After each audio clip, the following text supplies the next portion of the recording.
I know, right? Happy birthday, my friend. Pink. I know, right? Few times. Seriously, when we met, you hadn't turned 21 yet. Oh wait, no, no, no. You had just turned 21. No, 99. You were born in 78. Yeah, that's right, because you're born in 80. Yeah, you were 19. God.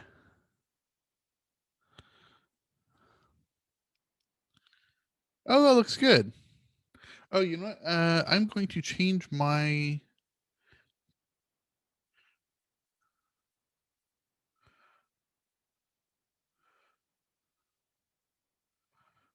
Right. Okay. Uh, can't hear Marshall, but you can hear me?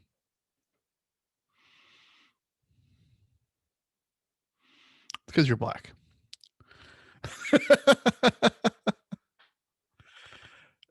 No, I've got it framed now because now you can see both Hercules and my pins and my Christmas tree. I'm not a huge fan of this this camera because it keeps wanting to autofocus and I can't get it to stop.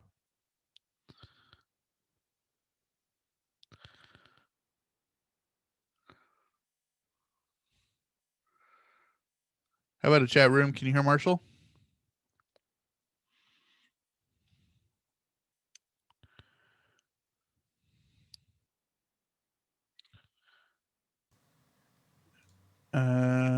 Mandy says nope. Okay. Hello, hello. Test, test. You hear me? Can you hear Marshall? Perfect. Yeah. Yeah, I just didn't have. I had the output, but not the input, but not the output. Whatever. Here we are. Awesome. What's up, Thank you, guys? Mandy. Welcome back to. It's been a while. We got a lot of catching up to do, right? Who is Kim Possible? It's a good question. I'm just curious because I want to know who's here for my birthday. My birthday. Reveal yourself for the birthday. All right. Well, as long as we're audible, we're good, I think. So here's what I want to do, man. Why is he saying for now? Uh-oh. Now I'm worried. It's yes for both now. Okay. Gotcha. Okay. Yatana. Oh, I Yay. should have guessed. That's one of my students. What's Oh. up, Yatana? Long time no see. It's been like 4 hours. Must have been for what? Because I have not worked at the high school in 3 years. She's a sophomore this year. Hmm. All right. Or not sophomore, Yeah, so- junior. so- Sorry, junior. So you know Mr. Carr's classroom, he stole that from me. God, That used to be my old office. I keep forgetting about that, dude. Yep. You ran me out of a job. That's awesome. All right, man. So here's what I want to do. We might have some roving guests coming. Absolutely. I'm so excited for tonight. And I'm pretty excited about this. So here's what I want to do. Thanks, Will. Let me grab. It is Will's birthday, so that's why I put it up there. I had to make sure everybody knew. Wombat Warrior. Do we have an Aussie transfer at the Bragg? What's up, Teach? Oh, well, I don't know. I told a couple students earlier. It might be. My guess is it might be Wallace or Weston, maybe. Probably Wallace. He's a good kid. All right. I have one thing I want to do because I want to make sure I want to dance. Oh, you're stupid. Okay. Hold on a second. That's what I want right here. Copy that. Okay. Whoops. I guess I displayed that. Okay, no big. Oh, good. It is Wallace. Cool. Well, hello, Wallace. What's up? Oh, and Will's there. How exciting. William Wallace. So I'm gonna do this. Thank you, John. I appreciate the birthday. We're gonna get started here in just a second, guys. I am setting up one last thing.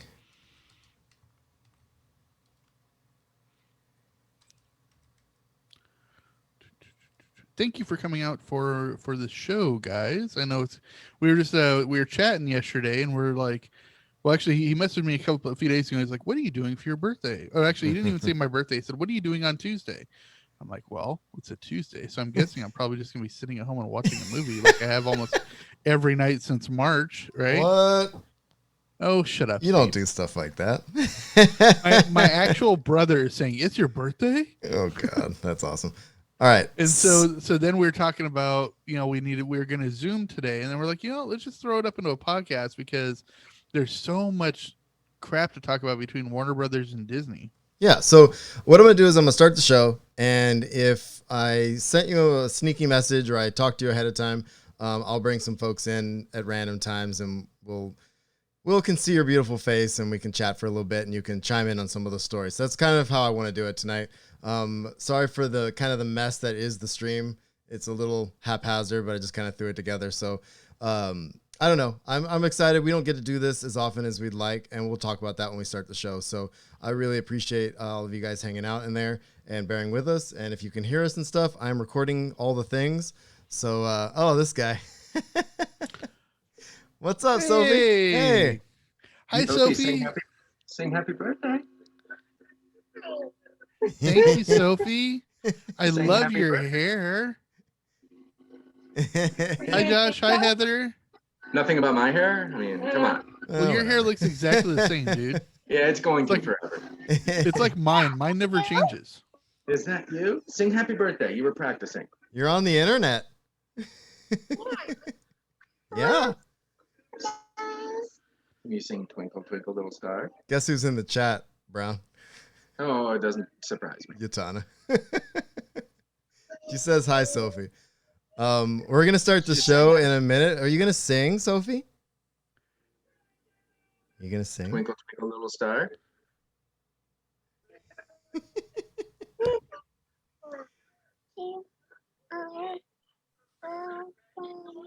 I think I hear it.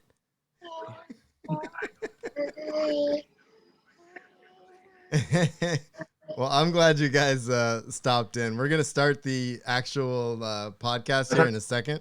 I thought this was it. This is it, but what I'm gonna bring folks in. So if you hide your camera, you'll disappear, and then you can come back at some point. Just mute your mic and your camera if you want to hang tight. We're gonna start, and then you can come back in a little bit. You're Looks like saying Miss- you want me to go away. Well, I'm glad That's you what guys I'm got hearing. in. I'm glad you got in before we started. All right, Sophie. we'll go. I know Brown never makes an appearance. I know. It's rare. There's a few students in the chat. They're pretty amped to see you, dude. Who else is there? Yatana Wallace is there too. Oh. And Mr. Nick Wait, is so just you want joined to the come chat. back? I don't know what you're asking me to do. Well, you can. Are you not watching on Twitch? Probably. No. Okay, so I gave you the Zoom link as a kind of a thing for a little bit later. So what we're doing is, if you want to, you can stay in the Zoom. If you want to, just hang tight. But if you kill your camera and your mic, then you'll disappear, and then we'll start, and then you can come back whenever in a little So bit. you want me to disappear? I hear what you're You saying. can stay, but disappear. But Sophie's waving. This is getting so complicated. adorable. Okay, Sophie, he doesn't want us to be seen Yes, I anymore. do. So we're gonna go. Apparently, okay. Wait, stop waving because they don't want to see us. Oh, God. I don't know how to stop video. Thank you Okay. for the birthday, Nick. There we go. All right, there's Perfect. some So other who people. is, I think there's some who's- other folks lurking around too. So just make sure if you're muted and your camera's off, then I'll bring some folks up in a couple minutes. Who is J Rizzle and Zorp? Those do not ring a bell for me. Great questions. But I'm glad to see everybody. This is awesome. Happy birthday. Because I did old also man Will. put out this link to my Daily Dose of Disney fans. So if Nice. some of you have joined, welcome. Yeah. You've never seen my smiling face unless you saw my videos of me doing the taste tests of the blue and green milk at Disneyland's Galaxy's Edge last year. I do want to give Oh, Josiah. Hey, what's up? another student. Hello, Yeah. Josiah. I would like to give a big shout out to former student Mitchell, who did do the video interaction you guys are seeing play on a loop. Yeah, totally. Do you get extra credit? Sure. Actually, I can't do that. Don't do that. No, I say no. Yeah, extra credit in the term of respect. Yeah, how about brownie points? How about that? They mean nothing, but they mean something. All right, man. Let's Just start like, this before we uh, get too bogged down. I'm not going to do all the other random stuff probably in the beginning, I'll do it at the end. Cool. Cool. Absolutely. All right, here we go.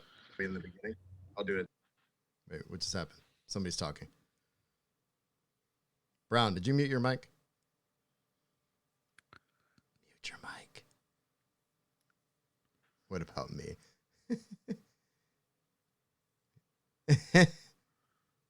Nick, I'll bring you up in a minute. You and Will can join us in a couple of minutes. I know you're both So basically, there. Hang tight. so basically, you're just talking to yourself, Nick. We'll bring you up in a second. We're gonna get this started. Here we go. Ready? Ready? Hello and welcome to episode 167 of the Usual Podcast, a podcast where we discuss all things geek and pop culture. I'm your host Marshall, and with me, happy birthday, is my co-host Will. What's up, bro? Long time no talk.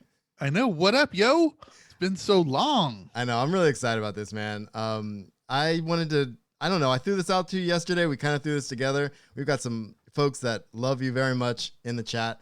Some of you some related to us, some not. Some that have been in our lives for a long time. So this is just kind of, I don't know, feels like a reunion, but we have some geeky stuff to talk about too. So I'm pretty stoked. Tons of geeky stuff.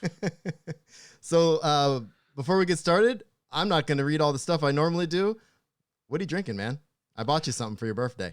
You did. You showed up at my house earlier. The funny thing is, I already had everything you brought for me, but I you know those are backups. You replenished my provisions. Let's just have all the little ones plug their ears. Well, screw it. I don't work for the school district anymore. I can say what I want. I am drinking Captain and Coke. Technically, it's a Captain and Diet Pepsi. Right. And it is wetting my whistle right now. Well, happy birthday, man. I'm glad I could give you some backup for that for sure. Plus, I am of age. I'm 45, so I'm drinking my usual hazy little thing. I'm just kind of hanging out, doing all the tech stuff. Will has put together an awesome show to talk about all the geek news that came out in this last week, and there's a ton of it. Star Wars stuff, Marvel stuff. Basically, Disney dumped just a ton of stuff on us, so we're just going to kind of cover that. We'll intermittently bring some folks up and chat with some people that love this guy that is in the chat with me right now. So, yeah, we had Disney had their investor call on Thursday. Which traditionally, usually the fourth quarter investor call does have a lot of information like they do have because it's stuff that's coming up for the next year. But of course, a lot of people were worrying because they were going to be saying how much money they lost this year and how many people they're going to be laying off. So that was the unfortunate part of the call. But we've got lots of great stuff to talk about. Indeed. So we're going to get into it. And I think what we'll do is, I don't know where you want to start. Do you want to catch people up and why we're doing this all of a sudden and just super quick, just what our plan is maybe for the next year? 2020 has been interesting. Will and myself, we live about a mile from each other, 1.5 miles at best. Literally. And have probably seen each other twice since COVID hit and maybe done this a few times. 4 times. Oh, 4 times. You okay. did 2 drive-bys to drop something off. You did 1 drive-by to pick the book up that I bought for your kids. Indeed. Yeah. And 1 time you actually did come over and we wore masks and sat about 15 feet apart as we had a beer. Right. That was the highlight of my, what was that, summer? So yeah, man, I mean, it's unfortunate we don't do this more often, and we plan to. Unfortunately, real life gets in the way. Well, your real life. I don't even want to say that. My life has gotten busier than I can even put together right now. And I'm so proud of you. I'm not. And this isn't BS. I am so proud of all the effort, and it's really coming to fruition. Especially with, I don't know if you're going to be talking about the news that you just got in the last couple of weeks. I'm going to do that really briefly. Actually, do you mind if I do it super quick, just to catch people up? Yeah, go for it. Do super quick, and I'll talk about my crap super quick. So go ahead. So super quick. I've been obviously doing some virtual events. My Just Keep Writing podcast is bi-weekly. My co-hosts Will with 1L and Nick are somewhere in the chat. The logo's in the Twitch stream as well. That podcast has been going great, but with that comes community, and that all spurred off of doing all these writing retreats and stuff. So I've really been focusing on my writing, focusing on that community, and really just hit the ground running. I'm working for WXR, doing some audio recording for them. And so it's just been a lot of juggling. I spent 6.5 hours in front of in this space on Saturday recording writing excuses podcasts for those guys, and it's been great. It's a lot of work. But Yeah, why don't you tell the non initiated on what Writing Excuses is and who runs it? it's a retreat. It's run by published authors Mary Robinette Kowal, Brandon Sanderson, Dan Wells, and Howard Taylor. It's awesome, and that's how I met my co-host Nick, and then last February Will, and we've been having a really good time. It's a lot. We were all working on our writing and really trying to just get published and do that thing. So it's been a lot of fun. I recently applied for an MFA program in creative writing out of Western in Colorado for genre fiction, and I got accepted. I found that out, and so I'm pretty excited about that. So that's gonna make my schedule crazy, but I really love what I've been doing, and honestly, if I can get together with my 21 years we've been friends, something like that. 21 years. We met in June of 1999. Yeah. So if I can honestly, if I can get together with you a few times a year, that's honestly good for me. So the usual podcast folks that are in the chat that miss us, we will get to you as much as we can. But life is life, as they say, right? Well, not only that, but the basis of a lot of our, besides our crackling personalities and great chemistry, is based on the popular culture fields, right? Mhm. And with the lack of theaters and lots of stuff not happening, there's really not as much information for us to talk about on a weekly basis anyways. True. Plus with the closures of all the conventions and not knowing how the convention apparatus and system is going to be running in the future, we really don't know what's going to be going on. So we really can't commit to a weekly podcast anyways, because there's not enough information. Yeah. And again, we're doing our best, and I just have to get together with you. I'm super stoked about tonight. So should you fill everybody in on what you've been doing, and then we'll get to this, man. Yeah, for a bit over a year, I actually had been doing a daily social media posting platform called Daily Dose of Disney, which basically highlighted the history of the Disney company. So if you follow the daily Dose of Disney on the social media platforms, there's enough there where I did it for over a year, so it would start to get repetitive at this point. But they had posted, so they should replenish itself. And then I started doing a daily podcast, which was great. And I was able to delve deeper into stuff, but it was a solo person podcast and it was about 15 minutes a day. And honestly, it was cranking up my anxiety and not actually dissuading any of it. So I kind of nipped that in the bud, even though I'd finally gotten on iTunes, I'd gotten on Stitcher, all that stuff. I just nipped it in the bud. I had a few fans and some of them are here with me tonight. Yeah, Thank welcome. you, Mindy. But I just kind of stopped it, and actually my anxiety and stress has gone down. I'm actually going to be tapering off of my anti-anxiety meds by the end of February. Kick ass, dude. Which I've been on for over a decade, so it's fantastic. I have got a wonderful landlord who's worked great considering I've been unemployed since June. And it looks like I'm going to be trying to make a move to the East Coast to New York in the end of next summer. Awesome, dude. I wish you the best of luck. I've been really lucky to have you here. Honestly, I know you're not the biggest fan of Fort Bragg, but having my best friend here, someone I met before I even turned 21, in my life still, and someone I can always come to. I'm super stoked to celebrate your birthday today, man. So let's talk some geek stuff, dude. You ready? I am ready. Let's talk about. Here's what I want to do real quick. Let's cover a couple stories. And then I think my co-hosts from Just Keep Writing have things they want to say, so we'll bring them in soon too, okay? Okay, cool. Basically, we have two overarching things we're going to be talking about today. One's going to be Warner Brothers and one's going to be the Disney company. So how about we knock out Warner Brothers, then we'll bring in your cohorts. So basically, the big news that's coming out of Warner Brothers is that, as we all know, with COVID-19, theaters have been closed. And so AMC actually just came out this week and said that they're going to be bankrupt by January if they don't get some sort of relief and being able to open up, which is probably not going to happen. So when they say they're going bankrupt, they're really going to be filing Chapter 11, not Chapter 7, which means that they're going to be, I think I've got those right. I might have them switched around. Basically means that they're going to be able to reorganize their finances to pay off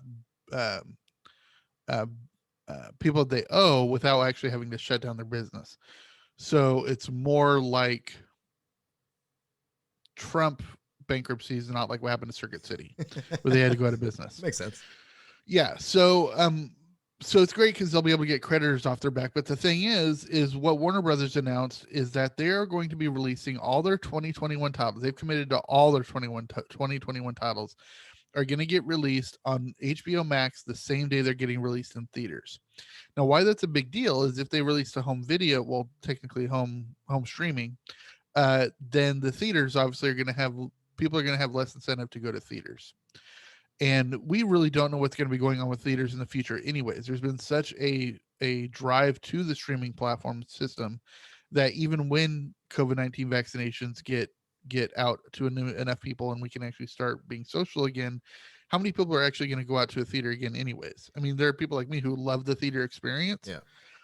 But if you're going to be able to see the same titles on the same weekend and just be able to spend it at home with popcorn and your significant other, why not, right? Well, and I think the major difference too, let's not forget, is they're not doing what Disney did with Mulan, for example. They're not going to charge you $30 to rent it for a month or whatever it was, right? Exactly. What they're doing is they're just making it part of their subscription service. Right. So as long as you subscribe to HBO Max, you're going to get the movie, right?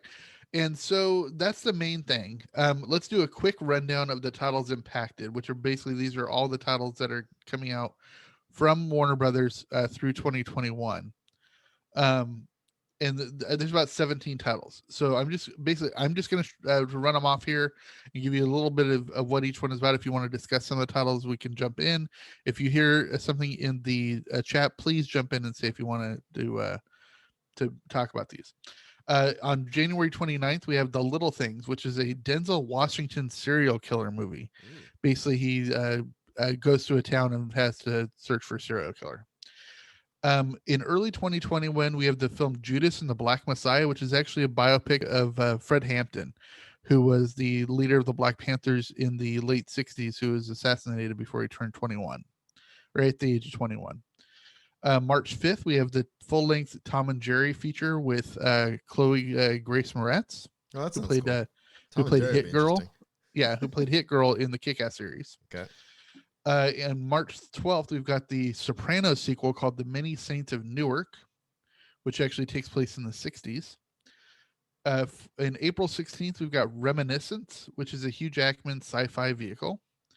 And then the first major title, the first tentpole of the summer, is May 21st is Godzilla vs. Kong. Now, this, I do need to interject something here, is because Netflix actually offered Warner Brothers $270 million to buy this title. Yeah, I heard about that. That's weird.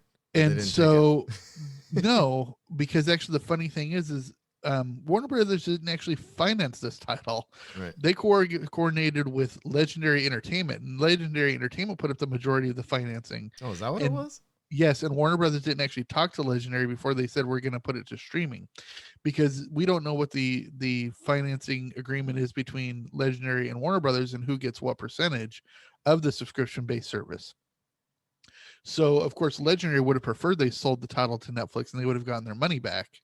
Whereas this way, basically, Warner Brothers is going to keep a bigger slice of the pie on this title. Makes sense. June 4th has the next installment in the Conjuring franchise called The Devil Made Me Do It. I never got into those. Really, they're actually pretty well done. No, I hear that. I just, You're not a horror it's person. gonna be low on my list if it's a horror film. Exactly. June 18th sees the Lin-Manuel Miranda Broadway adaptation of In the Heights, which won the Broadway, or which won the Tony for Best Musical about 12 years ago, I think. And then June 16th has Space Jam: A New Legacy, which is the LeBron James sequel.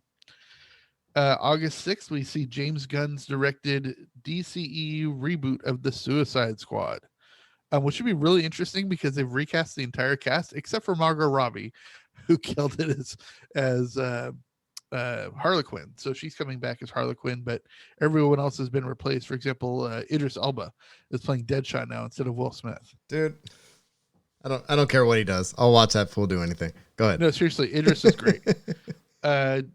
In October 1st is Dune, which has never ever had a really successful iteration on film, but this one's being directed by Denis Villeneuve, who did Arrival. And this has a lot of buzz around, a lot of promise, I guess is the best way to say it. I know it didn't do well back in the day. I know the books are very popular. I never really got into it myself, but part of me is pretty excited about this Dune movie. I feel like this is kind of going to be my entryway into Dune, I hope. So, Oh yeah, I mean it'll be right in your wheelhouse. And then November 19th is called King Richard, and this is a Richard Williams biopic, and Richard Williams is Venus and Serena Williams' father. nice. And then the big one that I'm excited for is December 22nd is The Matrix 4, which I'm Dude, excited, and that's going to be directed by Lana Wachowski. So, can I just tell you? what? I don't know people talk smack about the Matrix stuff, but like I cannot wait for so I was a little late to the and we haven't talked about this since we recorded last. I was a little late to the John Wick stuff. I love me some Keanu Reeves. I'm also playing Cyberpunk right now, which I know Keanu Reeves is in it. And I can watch that fool do anything. The only thing I haven't seen recently that he's in, and I know you've probably seen it. I haven't watched the Bill and Ted one because the kids couldn't remember the first one. It was enjoyable. They don't remember the first two, even though we watched them. So I want to rewatch them all. But I love Keanu Reeves, so I'm super stoked about Matrix. Yeah, Keanu Reeves is great. Let me say a few things about Keanu Reeves. First of all, how long did I have to talk you into finally watching John Wick? Dude, some of those fight sequences, some of those gun sequences, I just rewound and rewatched. Yeah, like, they're because it's fantastic. Unbelievable how they did that. Yeah, and we're not actually going to be talking about John Wick here at all, but I will say that they're not only working on a John Wick 4 and 5, so it's going to be going for a while.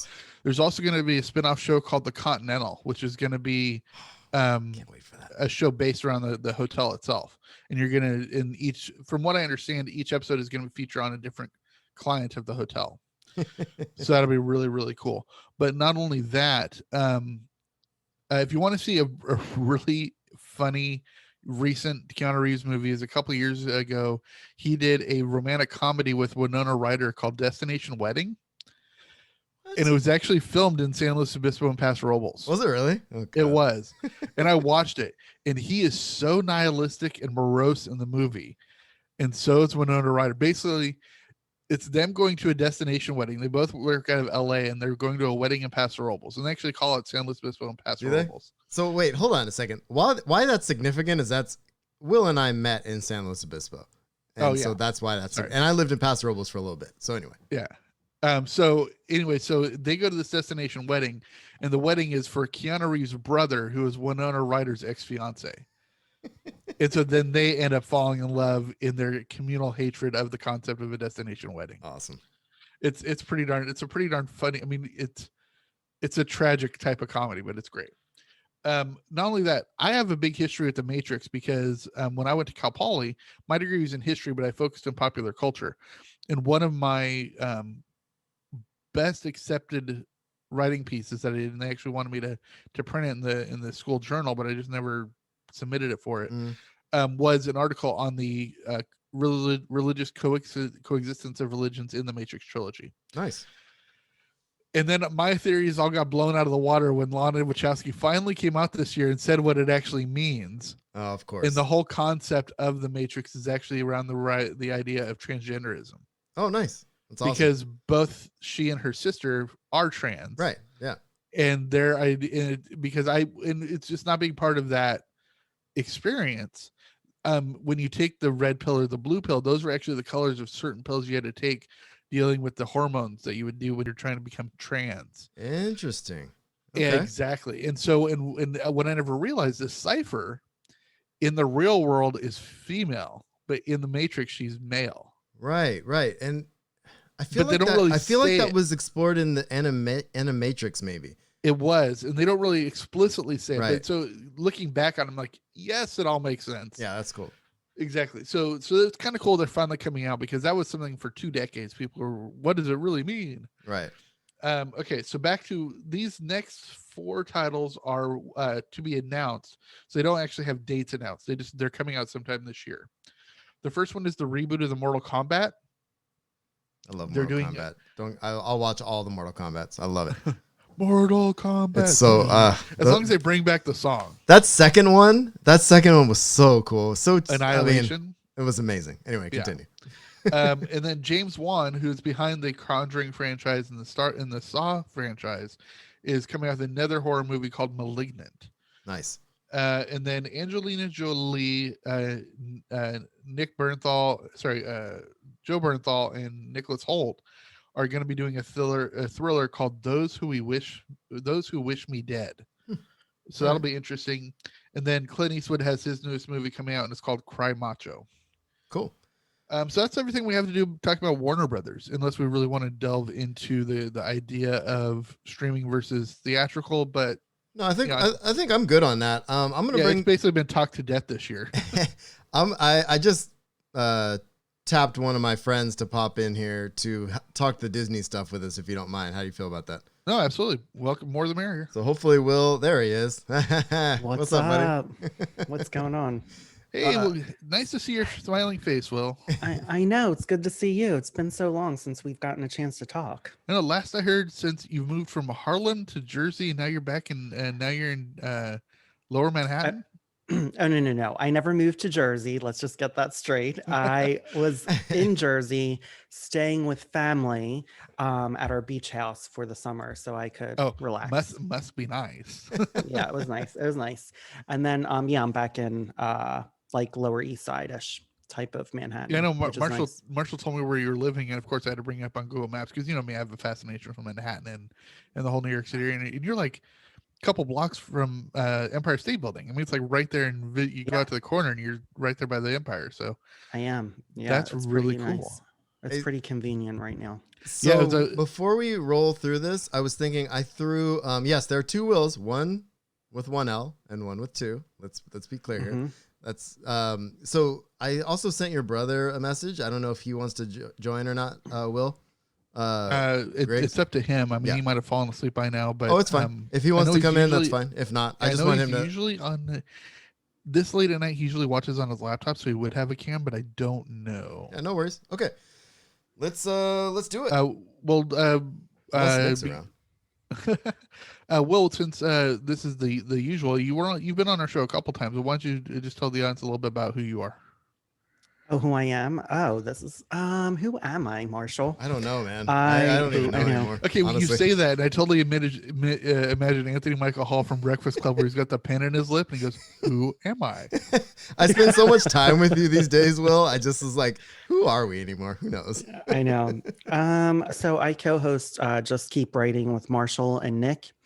I am based in New York, and when the world opens, I'm based in LA as well. I work in hair and makeup and editorial and production. So I'm actually going to be working on She-Hulk when it starts production in March. Hopefully it's March. So I'm excited about that.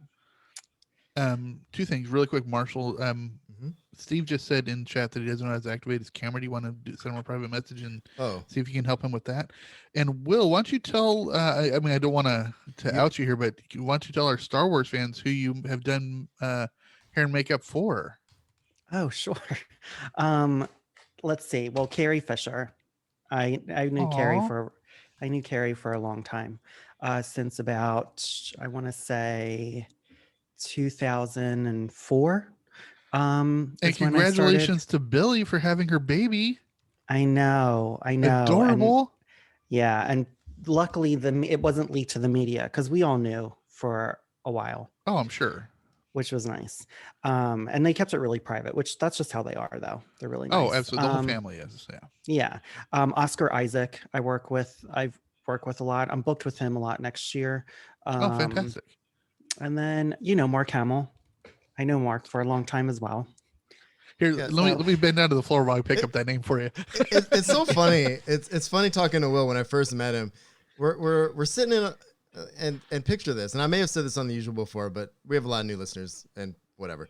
So I'm sitting in Utah of all places. This is the first time I've met Will. We're sitting in a dive bar in downtown Provo, and of course I'm just trying to find a beer. Tell people why you're in Utah. Couldn't get it till 2 p.m. Granted, their sign said they open at noon, but anyway. So we're sitting in this dive bar and we're having a couple drinks, and he just starts telling these stories, and he keeps saying Carrie, and he said these names. I'm just like, who's Carrie? What are we talking about? And he's like, oh well, Carrie Fisher, and I'm like, all right, I have to quit this conversation now. So that's Will that I know, and I love him, and he's awesome. That's where you say you win. Yeah, exactly. I always tell stories about her, but she was great. I mean, everyone, if you're a fan of Star Wars, You would everything that you would want her to be, which is kind and funny and just witty. She was exactly that. I mean, you guys know me and Marshall. I mean, we're huge Star Wars fans. That's the whole point why we started this show. But my favorite things that Carrie's ever done are outside of Star Wars. I mean, her work as a script doctor in Hollywood is legendary. Not only that, she's fixed so many things, but she wrote Postcards from the Edge, which is fantastic work about talking about her and her mom. And any of her personal stuff, her great, like Wishful Drinking, is just fantastic.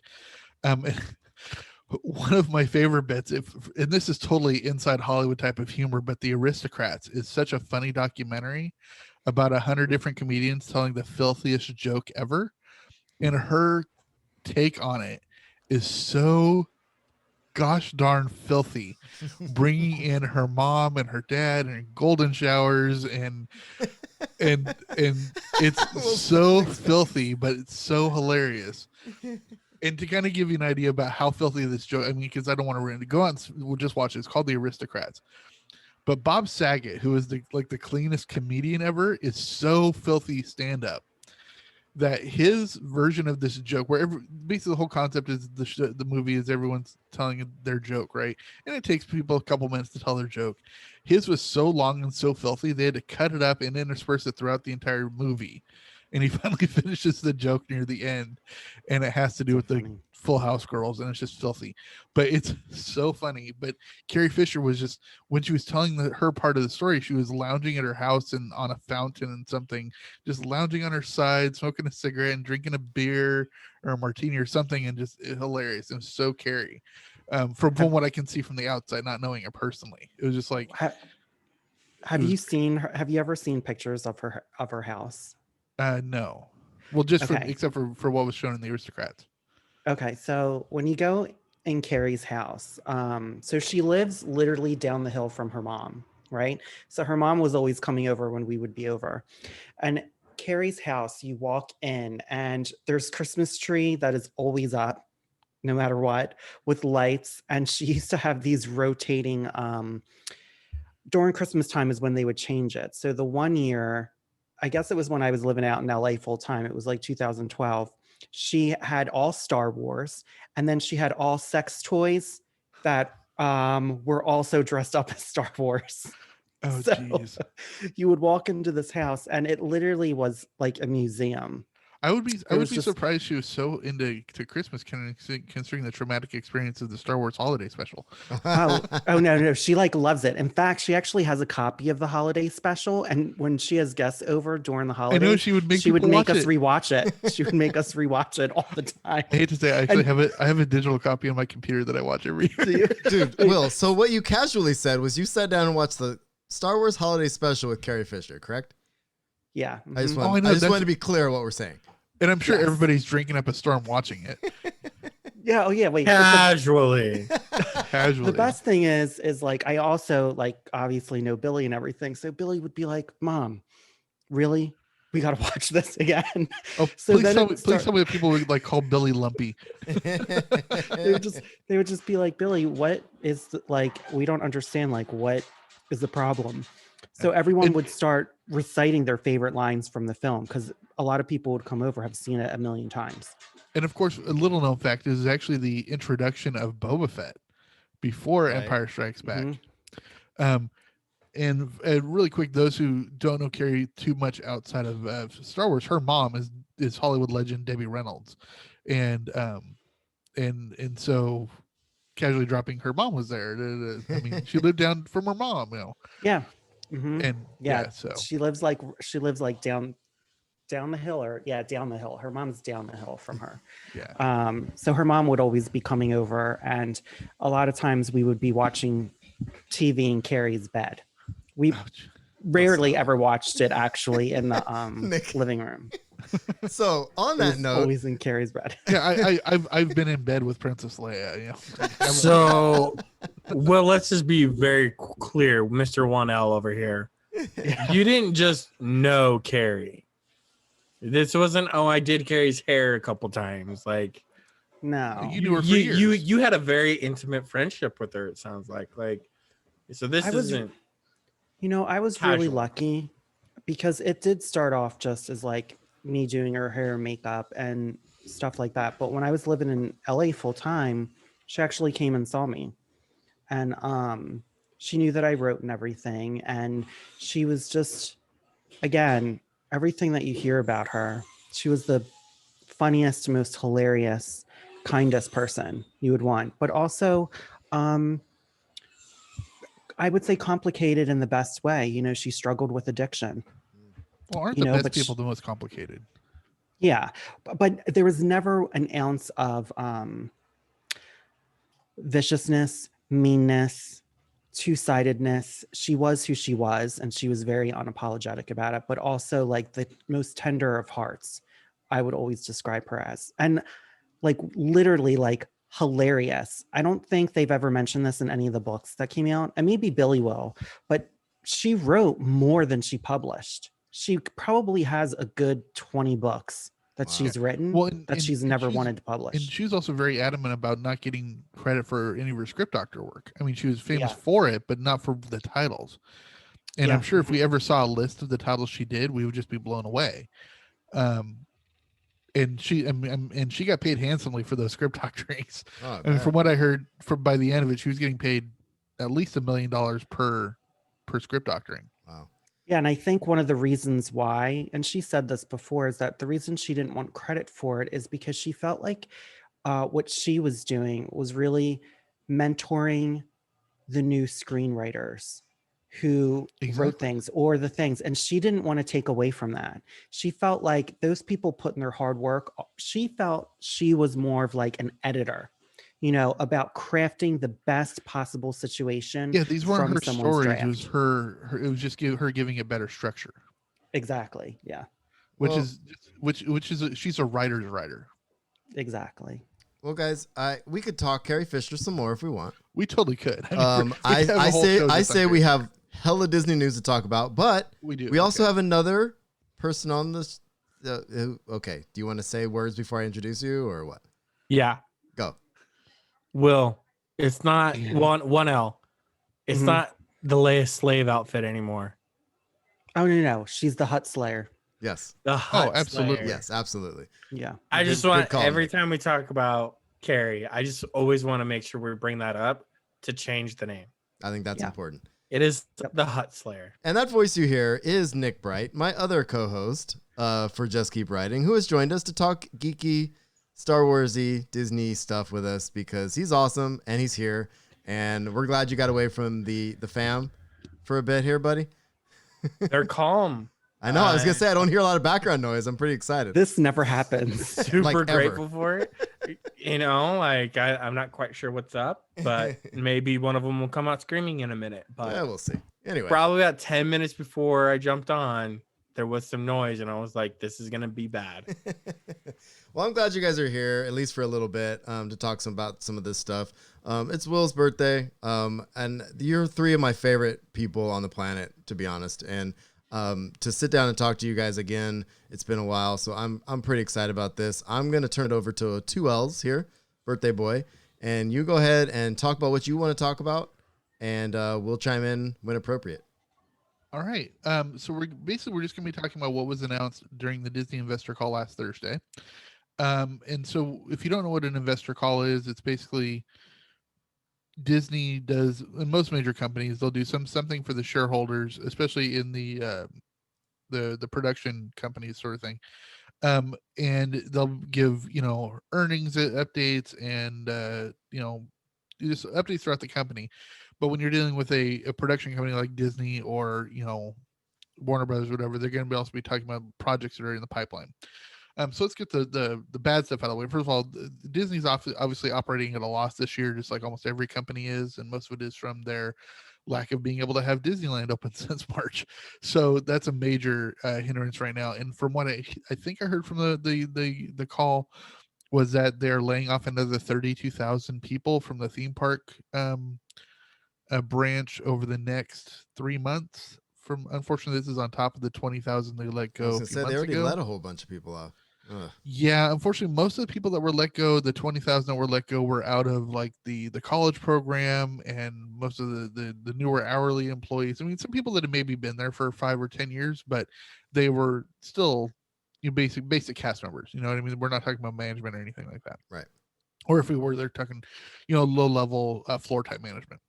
Well, now they're getting deeper into the cuts, which is unfortunate. But it's what's happening as a recourse as a what's happening after COVID. So Yeah.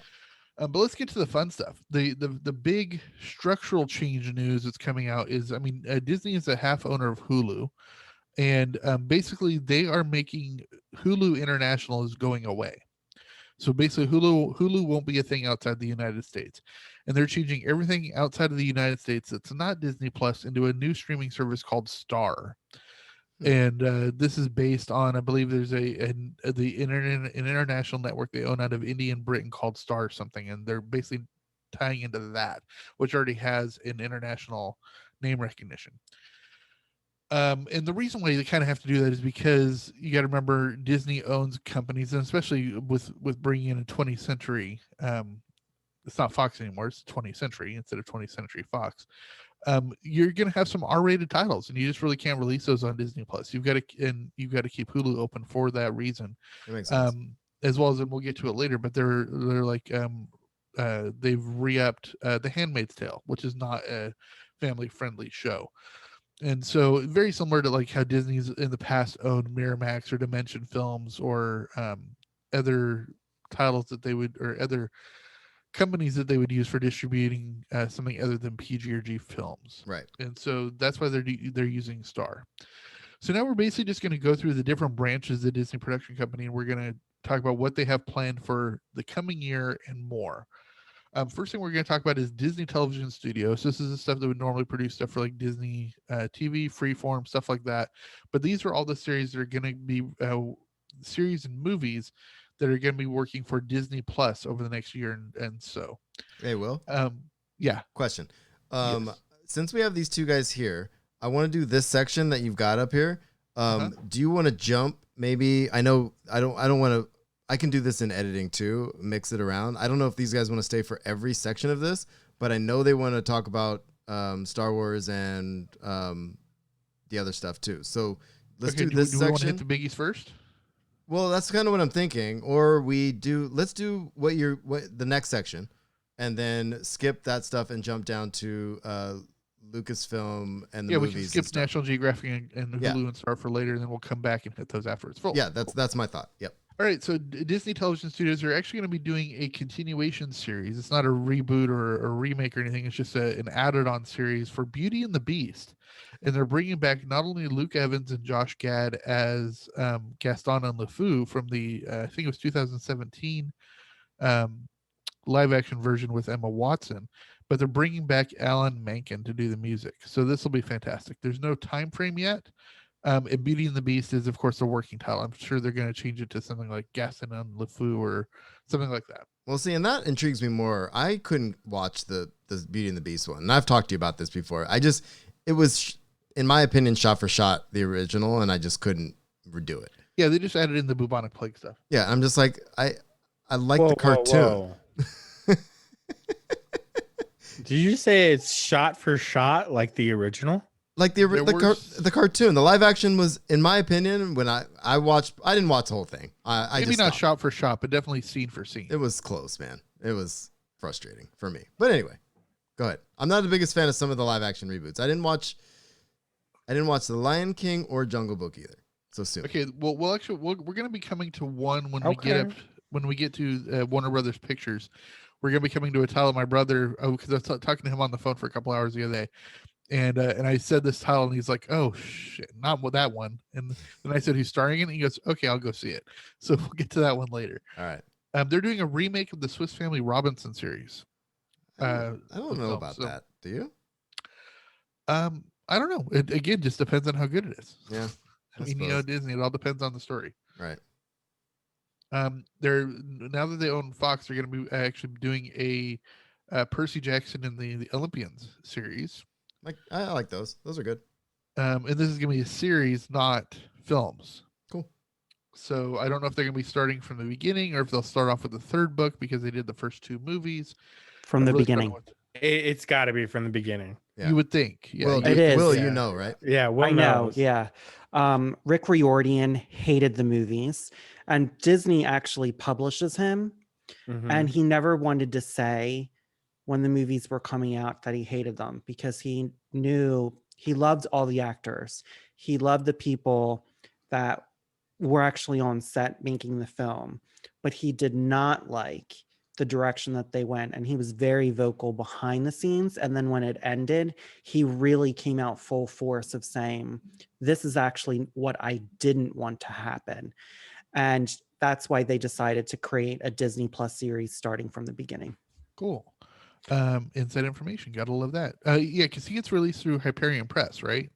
Yeah. Hmm. That's the Disney young adult arm. So I'm awesome. so excited for this series. Yeah, This- my kids this are gonna be series stoked, dude. Was a game changer for me. My kids when I listen to all the started reading it. audiobooks. My daughter's read all the books. She loves that series. So Yeah. Cool. Shooting back to the 80s and 90s, we're getting a relaunch of the Mighty Ducks in a movie called Game Changers. And Emilio Estevez is being brought back, and they're adding Lauren Graham to the cast. honestly, Yeah, if well, they well. didn't have Emilio, I think I wouldn't bother. But I love those movies, and my kids really enjoyed them. Is too. he coming back as Bombay? He is. He's coming back as Bombay, and this is basically Mighty Ducks 4. Oh, it's so cool. I love it. I would love it if they brought back Joshua Jackson. Yeah. What's he doing? He's not doing anything. Get him in there. Actually, I can't think of anything he's doing major stuff. he's done since Fringe.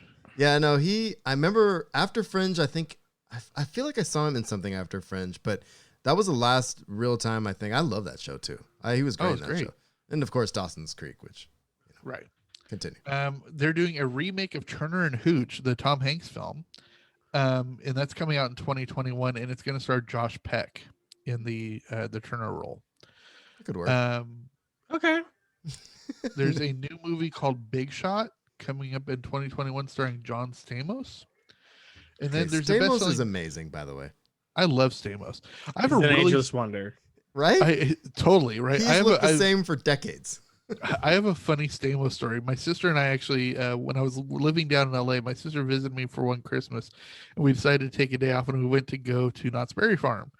And Stamos, when he was married to Rebecca Romaine, were there because if you don't know, Stamos is a huge Disney fan, huge Disney fan. Because if you know Disneyland, they've basically had 4 of the major Disneyland signs, at the entrance to the parks. Yeah. He bought the one that was retired in 1999. Really? He literally bought the sign. I want one. I know, right? So anyway, so we go to the park, and they're in line behind us. Like every single ride we go to, it's like they were following us around the park, and we're like, okay, we've got to get away from these two, right? Because it literally was like they were stalking us. We're like, we're gonna go to the gun show, right? We did to the live action stunt show. So we went down, we got our seats, and then we looked 2 rows down, and who's sitting there? But Stamos and Remain. They knew that you knew what you were doing in the park, man. So they were just following your lead. I know, right? Jesus. It was Remain. Remain couldn't keep her eyes off my ass. It Oh, was man. ridiculous. Of course. A man can All dream, right. dude. A man can dream. I know, right? Give me my little fantasies here. I'm 45. He looked at me first. Okay. All right. Then there's a best-selling book series called The Mysterious Benedict Society, which I've never heard of. But when you cast Tony Hale and Kristen Shaw as your stars, I love Kristen it's Shaw. gonna be funny. I love Kristen Shaw, man. She's so funny. The books are amazing Oh, are they? that it's based on. Yeah, I've Why read don't you every give us a single quick one. quick rundown of what the series is about? It is about a kids who discover a mystery society, and each book is unraveling the mystery, and there's an overreaching arc throughout the whole entire series, and it's not done. But it is, I would say it's a mixture of like Lemony Snicket's How good is Books. it compared to Umbrella Academy? it's different than Umbrella Academy. Umbrella Academy is much more serious in tone. And This is gonna- fantastic. This is going to be whimsical, Oh, awesome. but Okay. really built really well. So think of kind of like on the level of Percy Jackson, but in a mystery setting with a little bit of a supernatural mystery. Oh, in it. fantastic! I look forward to that. Yeah. Oh. Think of it like a series of unfortunate events is really good because there is a mystery within them, but these ones dive into the mystery aspect. I think episodic wise, it'll work really well. I really like that movie, by the way. Lemony Snicket's with Jim Carrey. Oh, did you ever watch the series on Netflix? That's one With to watch. Neil Patrick Harris. I did not That was actually. so awesome. Okay, really quick, if you can't tell, my cat has decided Okay, to take what is up right in happening? front of my camera. I turn away for a It- second. It was either that or your arm, and you're trying to rub something off the camera. Yeah, I thought you don't were know. trying to hide something or something. No, it's my cat, and he's moved now. That's a discus. All right. All right, so we're gonna skip National Geographic, Hulu and Star, Hulu, FX, and we'll come back to those. We're gonna start up with Lucasfilm, and we're gonna talk about their Disney Plus series because Lucasfilm has decided to go all out, very much how Marvel is, and they've already announced they had already announced 2 titles, Andor, which is the and if you want to cue up the video here, Marshall, if you want to do that Oh, for sure. Andor. This is the prequel basically to Rogue One, and it's going to be where Cassian Andor is getting his big break into the resistance movement. And they released because it's already been announced, so they basically released like a little 1.5-minute long trailer here. So let's go ahead and watch this. Well, keep talking for a second. Well, there's a so, commercial. okay, so again, it's Cassian Andor. So spoiler alerts. Shut your ears in 3, 2, Hold on. 1. If you've watched Rogue One, you know that basically everyone dies at the end. So this has got to be a prequel to Rogue One. And so this is Cassian Andor, and I hope they bring. Well, I'm almost positive they're bringing in K2SO because I believe. Who is that? Is That's the gonna K2SO? Isn't destroy the stream though. Hold on. I gotta stop this. it? Okay, isn't it Simon Pegg that does K2SO? Everyone- No, it's Adam. Adam. No, it's Oh, gu- Alan Tudyk. Alan. Tudyk. Yeah. Yeah. Mhm. Yeah, Alan Tudyk has been, I believe, cast for Andor. So I forget Simon Pegg played Plot or whatever, the one who sold the And credits. Ankara Plot. Yeah. Yeah, on thank you. plot. I won't be able to do this the way I thought, so keep talking. We can come back to this in a minute. Give me a minute. Okay, we'll come back to Andor in a minute. The other title, and we don't actually have a sizzle reel for this one, but we know that they're already doing Obi-Wan Kenobi because they'd already been in production before we went into lockdown. And now they're going back into production, and guess who they have cast to come back? Hayden Christensen is going to be coming back as Darth Vader. I feel like people aren't excited, and I'm bummed that they're not excited. No, it's all over Twitter that they are all excited for this. Yo, it's a It redemption role for depends, him. dude. It's redemption because let's be honest. Other than the original trilogy, the others have all fallen short. Okay. Well, you know what? I'd like to debate that. For I a like minute. the sequels. We can debate that. And I like I just Solo. think, I especially like for Solo a lot. the episodes 1 through 3, Hayden got ripped on his role, how he portrayed it, and stuff like but that. And I also- think he's really good actor.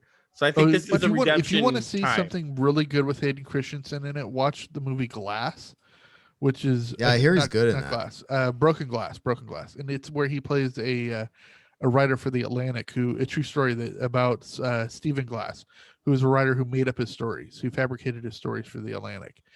And I believe he was actually nominated for an Emmy for that role, and he is fantastic in that. And I actually liked the movie Jumper. I wish Jumper was good. It's such a good one. and they do have sequels of Jumper in a Yahoo series. So the downside of doing it this way is that you guys won't be able to see it unless you're in Twitch. Yeah, So I'm watching Twitch, so I can see it. why don't we? Yes, sir. Do you want to do it or no? Yes. I'm all for do it because our people in the chat are watching it. Well, I just want to make sure people in the chat can actually hear it too. So it might be a tech issue. We'll find out in a second. We shall find out. We'll test with this one, then we'll know if we can play the others. All right. All right, so this is the new trailer for Andor. Okay. Any sound? I can't hear it. That's what I You thought. haven't clicked play yet. No, I did. Yeah, I I don't don't- hear any sound. You're not Nick. You're not going to hear it. You're not going to hear it in Zoom because I'm not sharing my screen. It's playing in Twitch. Oh yeah, okay. So that's the problem. You guys, I'm in Twitch. Go. Okay. So did you not hear anything? Everything I did for the rebellion. Rogue One, in many ways, it's a film that connected new audiences with the oldest fans. It was a bittersweet feeling, you know, on the premiere, knowing that it was just one film. But then magic happens, right? As you can see, we're getting ready. We're building stages, we're rehearsing, we're training, we're trying costumes, we're doing everything to make sure we do the best show. I'm really excited having the chance to explore Cassian. It's really fun to go on a set that is emulating something you like so much.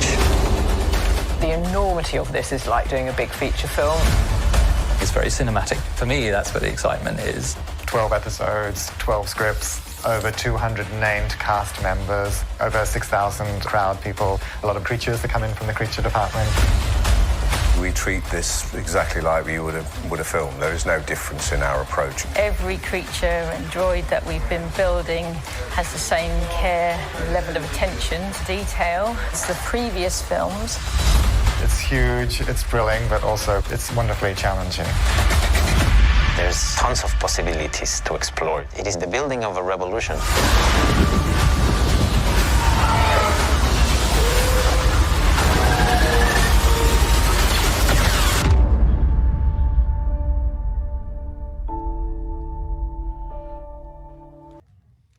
All right. Thoughts? Two things. Sorry, I had to get off camera for a minute. I had to go blow my nose. I'm really excited for this for a major reason is that they have the Mandalorian blueprint to work off of now. For sure. So they know a quality they have to strive for. So as long as they strive for that quality of content, then I think they're going to be good. Nick looked like he has things. Say a thing, Nick. I do. Okay. With so many of these being released, I'm actually really excited for this one. I want to see the story. I want to get sucked into it. The Mandalorian has a great blueprint. However, who's going to be directing it? That's a really good case. I don't. It's not really so much the director. If it's not Favreau and his team, I'm skeptical. Well, it's not going to be Favreau and Filoni. I mean, they might be producers on it. I'm sure they're going to be producers, but they're not going to be the showrunners because not only are they doing Mando, but we're actually going to talk about the next thing on our list is they're actually doing another series. Yeah, they are. So we'll come back to that in a minute. But the thing is because Lucasfilm is starting to take the same model of hierarchy and creatorship that Marvel does, as long as it's people that are in the pipeline, I'm okay with it. Yeah. Because you're going to have Kennedy and Favreau and Filoni at the head, making sure they're staying in line. I hope so. Like, and that's the one thing I fear is Mandalorian has a ton of success, and now they're just throwing a whole bunch of other stuff out there to try to mimic that. But And to they be fall fair, short they've on actually some of these they've had stories. this one in the works for a while. They've been This has talking been in the about works for a long time. and they've also been talking about Obi-Wan for a while too, which we'll get to. I don't know. I feel like Do you think Mandalorian was the test? I think so. I and think it don't- was the test. And I don't think that I don't think Disney is throwing. I don't think none of this is an accident, is what I'm saying. So No. it's not like No. Disney's like, hey, let's try this Mandalorian, and then okay, let's do all this stuff. They've been working on this stuff, and they had a feeling that would work, and they knew the Mandalorian. I think because it's Filoni, because it's Homeboy. I think that they knew that would work, and that would inspire all these other things to make them go forward. In my opinion. Yeah, and in asking a question about whether Mandalorian was the test, who have they turned to do their first major things in almost every format? It's been Favreau. Favreau's had a huge relationship with Disney. I mean, remember who directed Iron Man? Favreau. Who directed Jungle Book and Lion King? Favreau. He directed Tomorrowland. It's like his successes are kind of mind-blowing. I know Will with one L has insider information and some opinion on this one as well. He's kind of chomping at the bit to go Will. Holler back at us I'm here. waiting for you to finish. So the director of the first 3 episodes is Toby Haynes, who directed Black Mirror.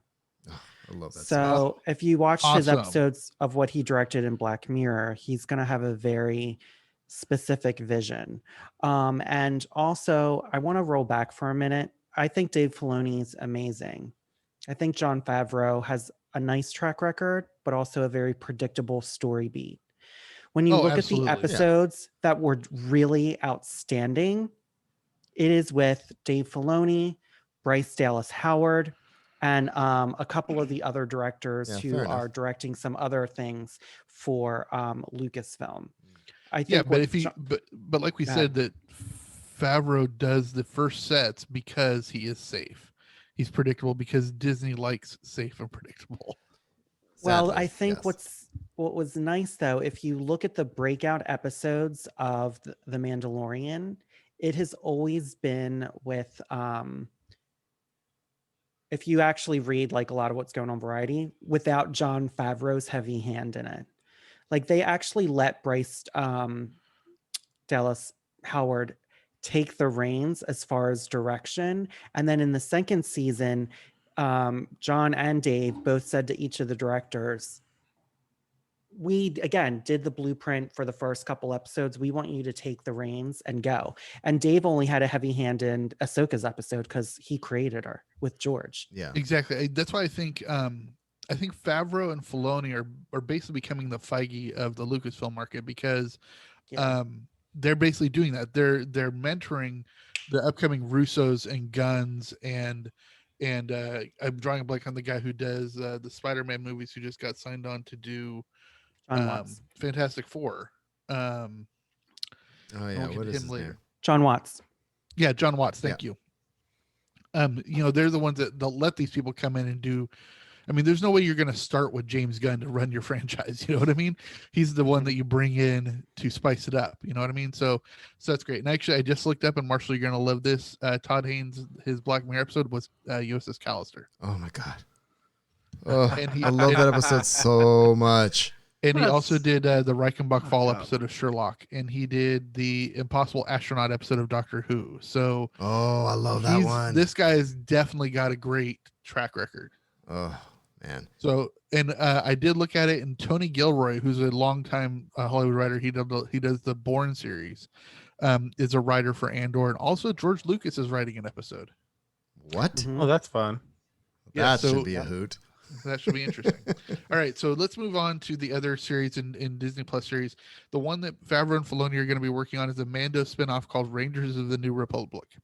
And a lot of people are, I mean, Will, you might have some inside information, but the stuff that I'm hearing is that it might be based around the Rangers that Cara Dune worked with. Any thoughts? I can say There's an NDA. Yeah. What did you sign, can- Will? A Disney NDA? No way.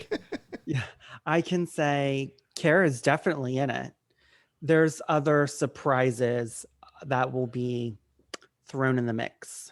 All right, so next quarter we'll bring you back on and see if the NDA is lifted. Yeah. Yeah, the NDA is lifted, I think, in January or February.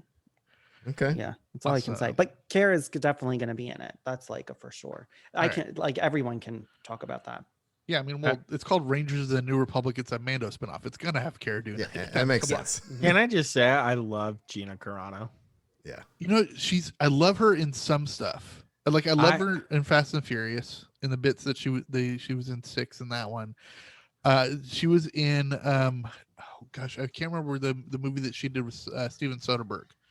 It was her first breakout role. I haven't seen a movie where I've been disappointed in her.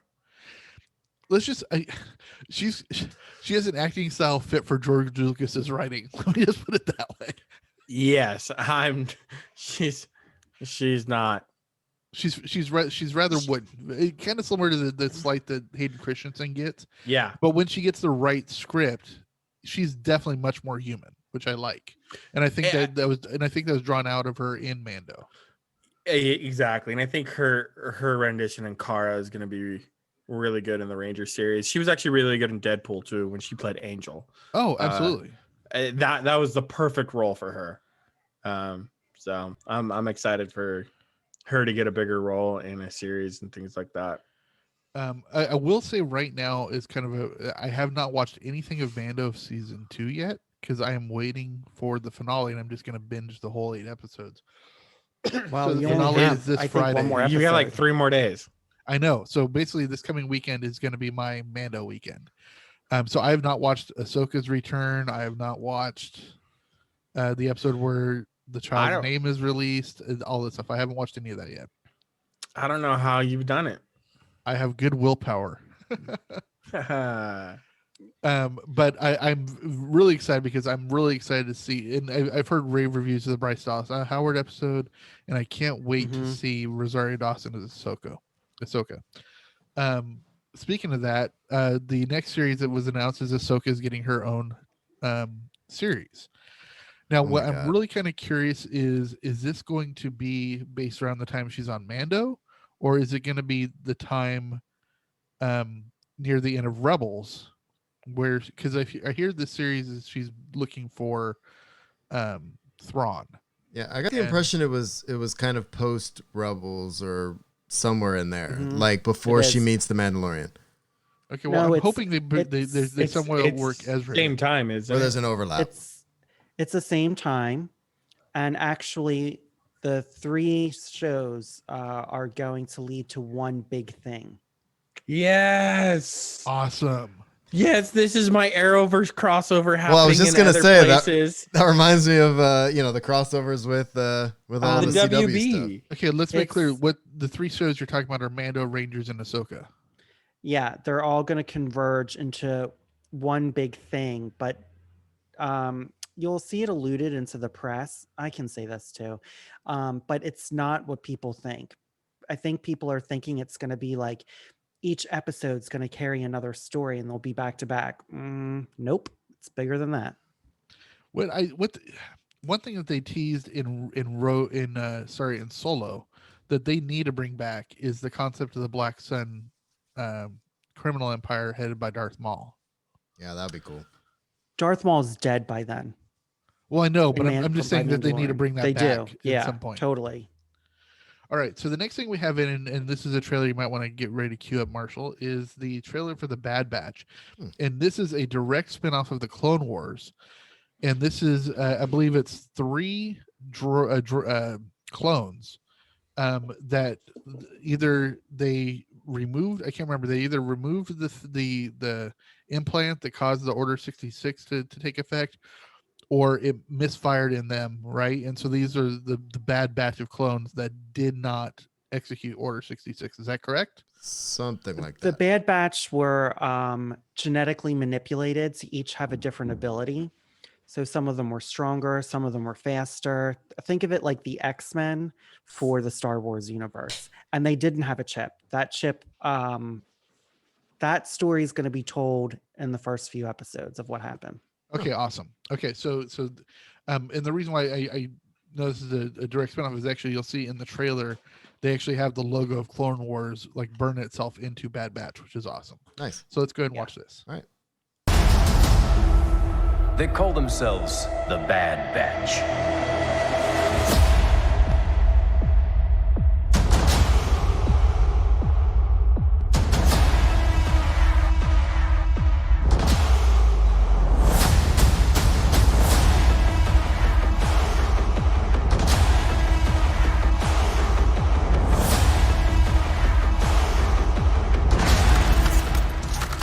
The Republic will be reorganized into the First Galactic Empire!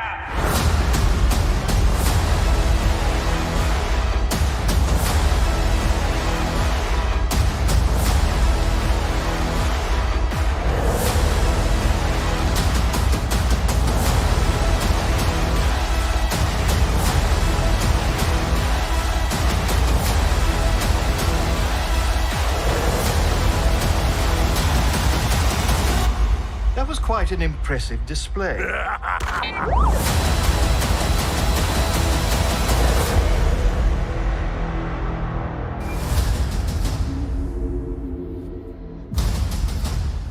Well, even the animation style is directly from it's Clone Wars spinoff for sure. I mean, obviously you see it at the end, but it's that's badass. I love it.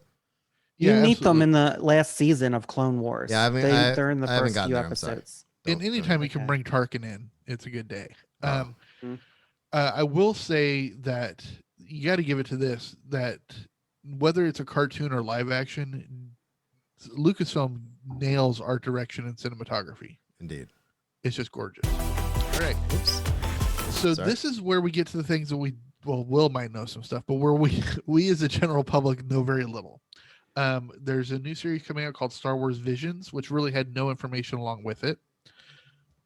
Lando, which hasn't been specified, at least the general public, whether it's going to focus on Donald Glover or Billy D. Williams. So 2 L's. Look at Will's face. I know, right? That's when you know he's trying to not say a thing he wants to say. Well, I'm gonna finish Go, because Will. there's 4 series here that we really don't know much about. And if you can speak about any of them at the end, we'll get to that. So that's Lando. And then this is the one I'm most excited about just for the title. And it's a new series called The Acolyte, which is basically the dark side version of a Padawan, right? And so I really cannot wait for that. And then a series called A Droid Story. So, Will? Well, and you and I, Will, before Will talks, we played Star Wars: The Old Republic for a decade now, and that's if you play Darkseid, that's how you're referred to if you play, a Sith aspiring tune, right? It's like you're an acolyte, Yeah, you're an acolyte who plays on Korriban, which is actually in the canon. It's now Morabon, right? Yeah. So Will. What can I say? Don't get fired, please. Yes, Just don't get fired. It's just a podcast that comes out sometimes. It's true. It is. Lando's going to be really fun. So Donald Glover. I'm friends. I'm friends. Yeah. Don't get him in trouble, dude. I'm friends with the one main person who it's about. The next main person, who is the same person, I've only met once. Okay. Vague enough. That's good. I can actually tell you guys in the chat, not in the Twitch chat, in our chat. I was gonna say, but it's gonna be really good. I think I've already put this together myself. So.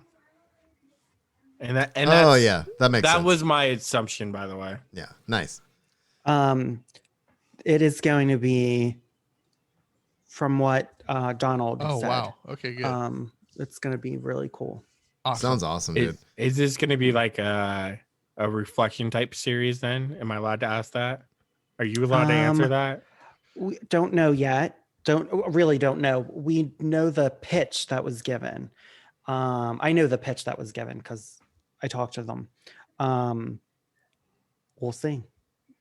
Yeah, that's just exciting. I would be very happy to see a Lando series featuring Donald Glover. Now, real quick, do we know is the Acolyte and the Droid Story both live action as well? Do we know that? I think the droid one is animated. Yeah, that one I think I heard was animated. The Acolyte, I really would like to see that live action. I'd be really interested to see a dark side centric live action story, live action. I think that'd be amazing. I'm hoping a Droid Story is very similar to like Forces of Destiny, which was very female centric. I'm hoping this is now just droid centric, and it's going to be, a different episode based around each different droid, right? So we'll get K2SO, we'll get Lee, we'll get BB-8, we'll get R2D2, C3PO. Yeah, that'd be sick. Dude, if they're doing that and these are like little 15-minute cartoons and they don't do one about one of the sweepers on the Death Star, I will be upset. I will riot because I want to see a cartoon about that. I see the chat, Will. Don't worry. Okay. You're making this difficult, but I love having you here. Yeah. All right. And so that's the last of the Star Wars Lucasfilm series coming for Disney Plus. There is another Lucasfilm title that's not Star Wars based, and this is a relaunch of Willow, and they are bringing back Warwick Davis. And question for you, gentlemen. I loved Willow, and I think this is exciting and fun, and I think it's going to hopefully kind of be dark like the first one, but I don't know. How do you guys feel about bringing back Willow? And Warwick Davis is phenomenal. I love him. Dude, he hasn't aged in 40 years. I was gonna say he's looked the same as well. I'll say this about Willow. It was one of the very few fantasy type movies as a kid that I grew up that I was allowed to watch Same. by myself. And then that's just the nature of most of the fantasy stuff always had a naked woman appear somewhere. And my mom didn't like that. So here we are 5 years old trying to watch Conan. Fair enough. But that was a childhood favorite of mine. We'd watch it every time it came on TV. We'd made sure we got the popcorn ready for it. You know, my family wasn't into Conan, but I don't know, Steve, if you remember, but we watched a lot because I think my dad liked it. We watched Mark Singer in The Beastmaster. Oh my gosh. That to Isn't this that day, one of the creepiest scenes ever is he meets the cloaked people. Oh yeah. How they eat. Like just Yep. to this day, nightmares. And when I was a kid, and I'm always like, oh yeah. I don't know. Dark Crystal still gives me nightmares. Although but anyway. I don't know if I ever need to see John Amos in a loincloth again. Dark Crystal's terrifying though. That one scared the shit out of me still. I don't know. Totally. Will, any thoughts on Willow? A lot of Will talk today.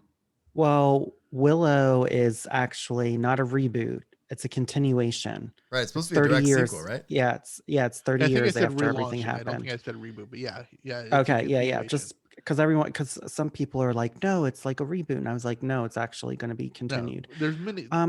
Everyone says reboot now whenever they're taking it. It's not always a reboot. They're coming back to it, is what they're doing, making a sequel. Yeah, I mean, I think I'm excited to see what they can do with it. Cool. Is Val Kilmer coming back? Oh, I hope have no so. idea. I don't know anyone on that show. I only asked that because Val Kilmer's gotten extremely large in the last few He years. has, Val but from what I Kilmer, understand, he lost a lot of weight for the Top Gun reboot or Did he? remake. I mean, it's not like he slimmed down to being back to being Iceman. I But mean, that's he's like impossible. Yeah, but he's no longer Steven Seagal size. Interesting. See, and I'm bringing this up because his role in Willow was a very fit warrior, and so if they bring him back and Well, he's the not thing is, in if his this is taking warrior place shape. 30, 40 years later, then it would make sense for him to paunch up a little bit. Yeah, warriors A little are bit. when non-wartime, they tend to, like put on a Yeah. couple extra pounds. They're What are you happy. trying to say about my body right now, Will? I'm out of the army, and all of a sudden, I went to shit. No, don't The mind me. answer is I'm yes, ready for the guys. next thing, The yeah. answer is yes. Okay, I'm going to It say is this right not. now. Okay, let's move on. We're going to start talking about the Lucasfilm movies that have been announced. And I don't even want to say the title of this first one yet. I just want to watch the trailer because honestly, first of all, I'm a sap, so I cried almost everything. But the person in this trailer talking about her dad just totally Yeah. got me. So I really love this. And so I secretly avoided watching this and to I watch am it with you. all on board for this. So let's watch this, guys. If my camera goes off, I'm crying. Okay, here we go.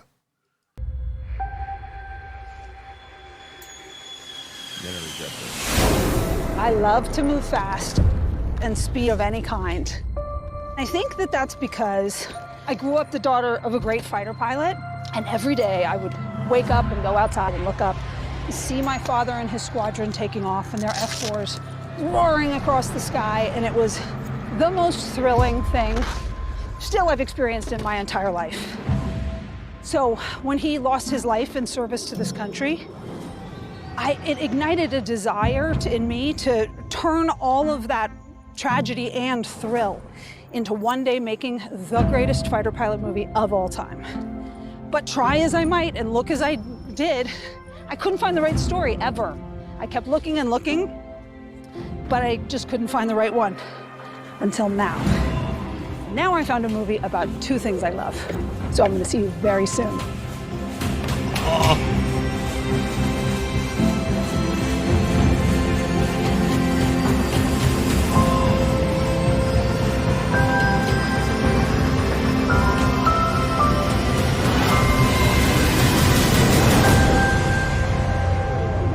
God, that is ridiculous.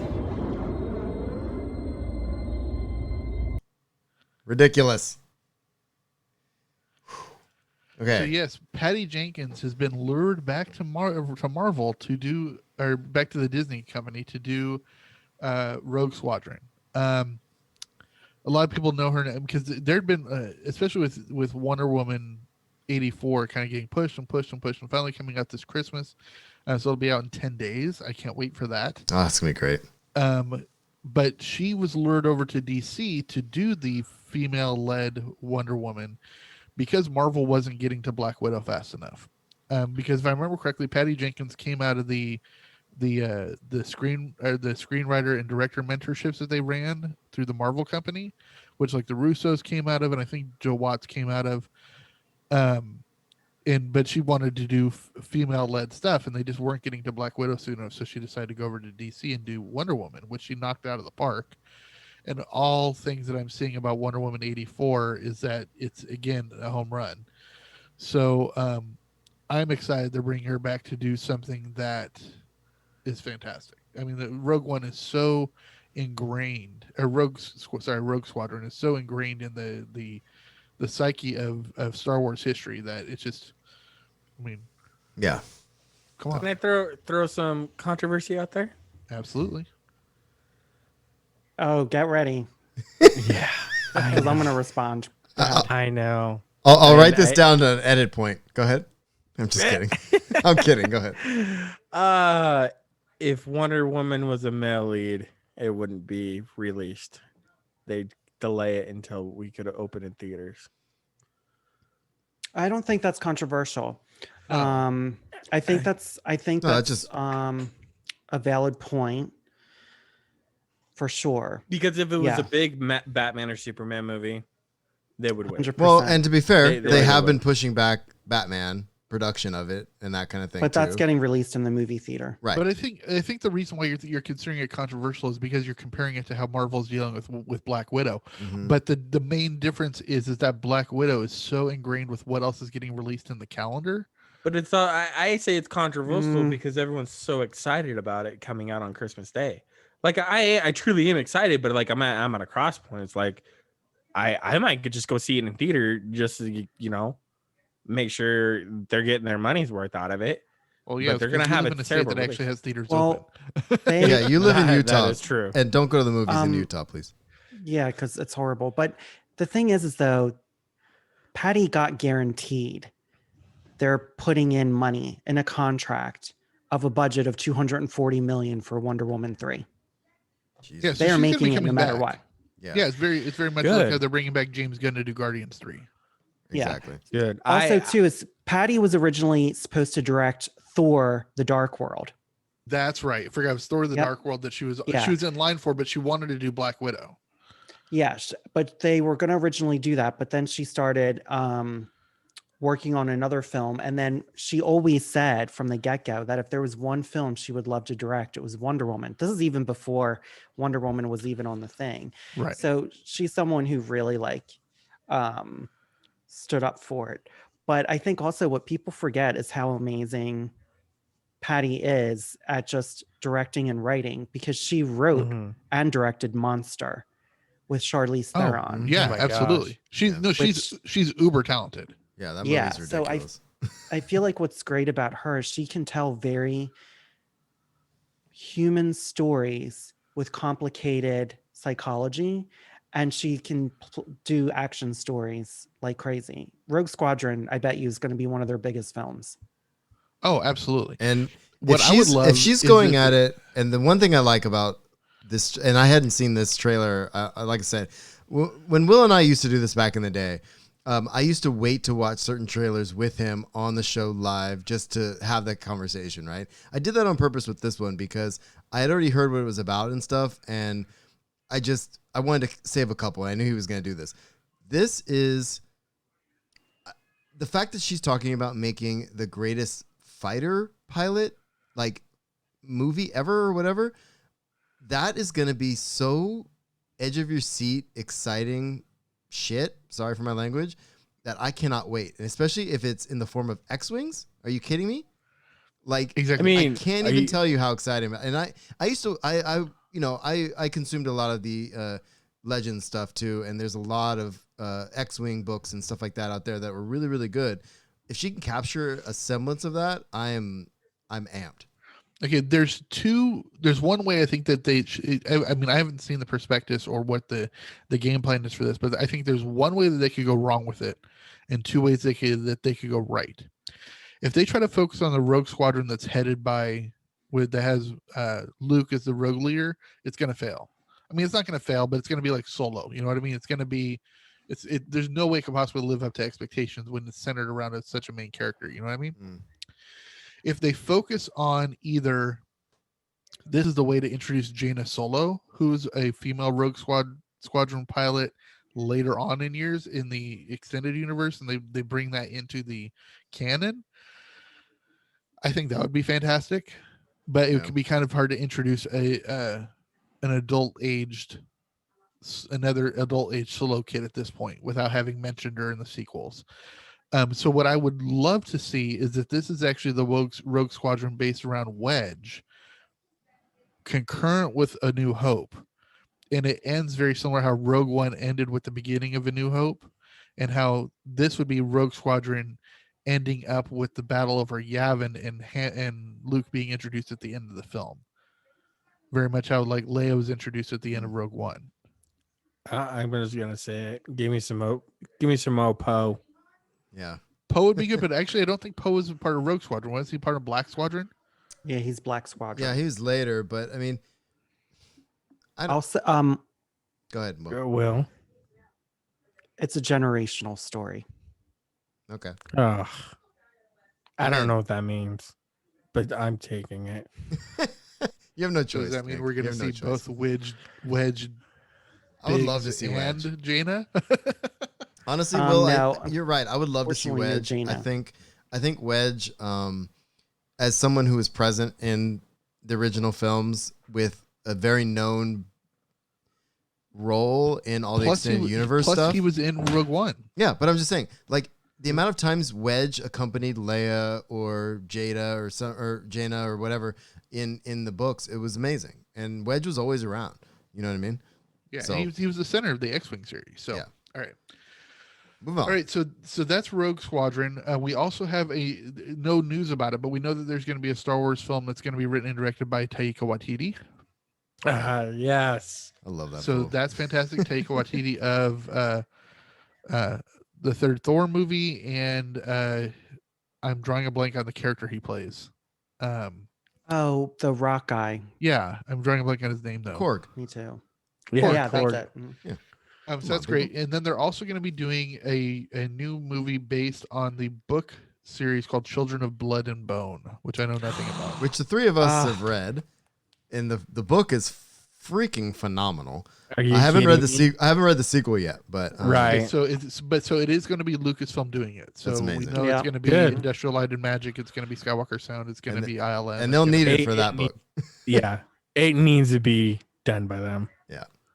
And the last one, and I kept this one to the last for Lucasfilm just because this is really me. I love this. Is they are finally in pre-production on Indiana Jones 5. Finally. It's confirmed that Harrison Ford's coming back.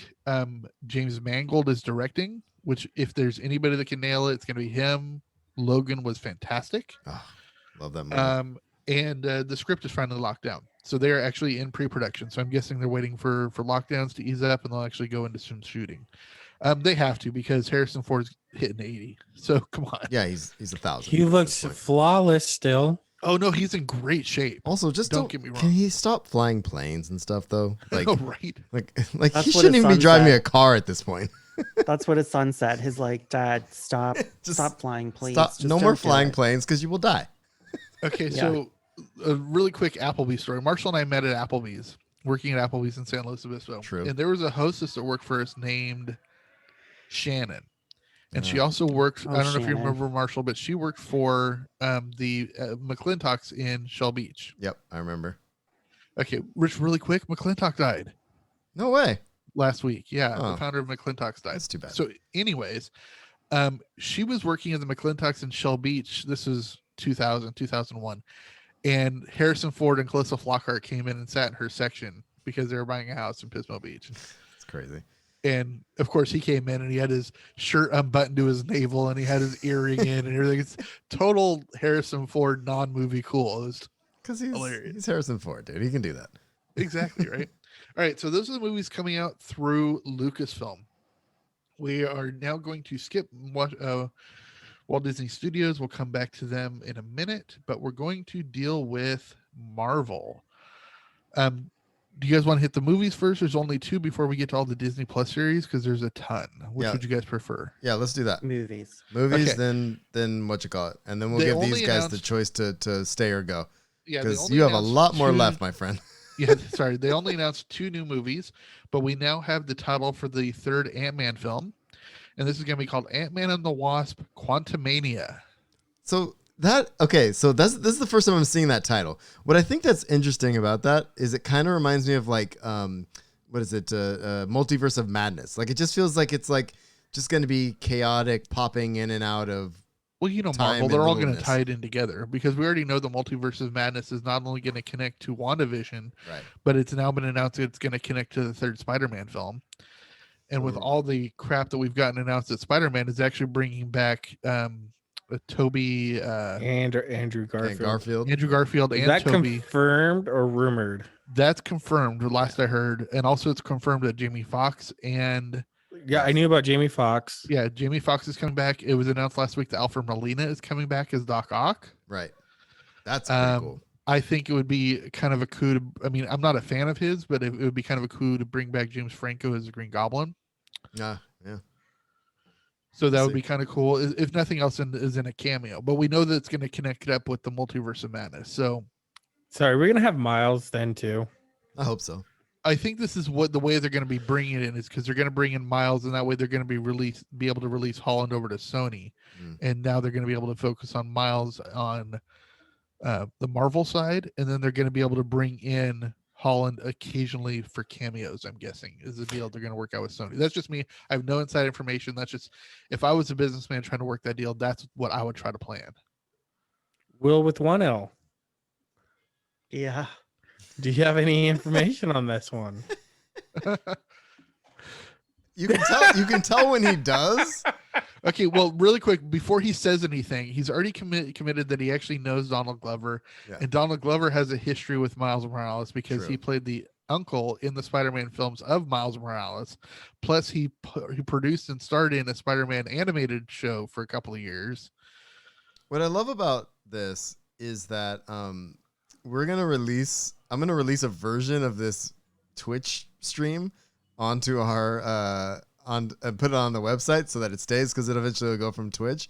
So Yeah, for all anybody, of our 10 watchers, right? So anybody actually listening to the audio of this that wants to benefit from the awesome that is 1L's facial expressions when we say certain things, you're gonna want to tune into the video feed that will be available on theusualpodcast.com. Anyway, Will, if you have nothing to say, we'll move on. But it seems like you got something to say. Wait, what was the question again? Oh, any insight on Spider-Man stuff and how Miles Morales will be introduced? Live action. Oh, it's gotta be. Yeah. I mean, definitely live action. Okay, there's a confirm. plan. There's a big plan. I mean, what can I say? Okay. Tom Holland will still be involved in all of them, but it's going to be maybe we're going to see Miles more. I can say that. Okay. Now, is this Because part I'm sure we're of- going to be seeing Holland more in the Spider-Verse over on Sony, right? In Carnage, possibly they're- Venom. They're going to, yes, they're going to, what can I say? Most likely, I would say, and this is just, it's going to be Miles Morales Spider-Man Disney Plus series moving into movies. Makes sense. That makes more sense, yeah. Because all the Disney Plus shows, they're going to be in the major movies. Oh yeah, absolutely. That's one thing because they're getting away from the Netflix because of the way they had to deal with the Netflix thing, dealing with rights and all that stuff. With Disney Plus, they have complete ownership over it, so they can definitely make it absolute canon to begin with. I think what they're trying to do is they're trying to do this new thing where you have these really great TV shows that are like chapters, and then like the film is like the ultimate like thick book that everyone would want to read after having these little mini chapters. Right, very similar to how they use the Avengers titles as the thick books after the mini titles. Exactly. Yeah. And this is not for me. This is coming from somebody on the Schmoes Knows channel. I want to say it was Dan Merle who I heard coming up with this possibility. But how awesome would it be? Because there is starting to be loosening of the ground to bring Charlie Cox back as Daredevil. I heard he's coming back for sure. So fans want him to come back because he's fantastic. I heard that an easy way to bring him back would be if there was a Miles Morales show, that at some point he needs a lawyer. Yeah. And Charlie Cox is the way he's introduced. He's the lawyer for Peter. Yeah. I heard that's okay. So all but confirmed. I have not heard that. Okay. I mean, I heard that they were trying to bring him back as no. He went for fittings this past weekend for Spider-Man 3. Okay, because they cannot lose Charlie Cox. He was you should also see that. You should be able to see that on the internet now. But I've known that. Kevin Smith and Bernard said it on Fat Man a couple days ago. I'll say this about the whole Netflix series with Marvel. I think all of those people, Jessica Jones, Luke Cage, anyone they casted in those series should be brought back. I love Jessica Jones. I can't say there's a single Netflix Marvel one that I felt was terrible. Right. Other than Iron Fist, that the way they make that guy portrayed, I didn't really like, or maybe it was just the actor, but my least favorite. I wouldn't say that. I see your chat. I wouldn't say that that Iron Fist makes sense. Will terrible. It just was nowhere near the other ones. Like if you put that next to Daredevil and Jessica Jones and Luke Cage, but a lot of the blowback that you got against Iron Fist was the same blowback we got against what's her name being cast as the Ancient One. You know what I mean? Yeah. I could see that. I see. My thing is when you got to the Defenders part. Yeah. Luke Cage humbles the shit out of Iron Fist. Like, and I, you know, it's a character development, right? So, and that's where his character I felt was the best was in Defenders.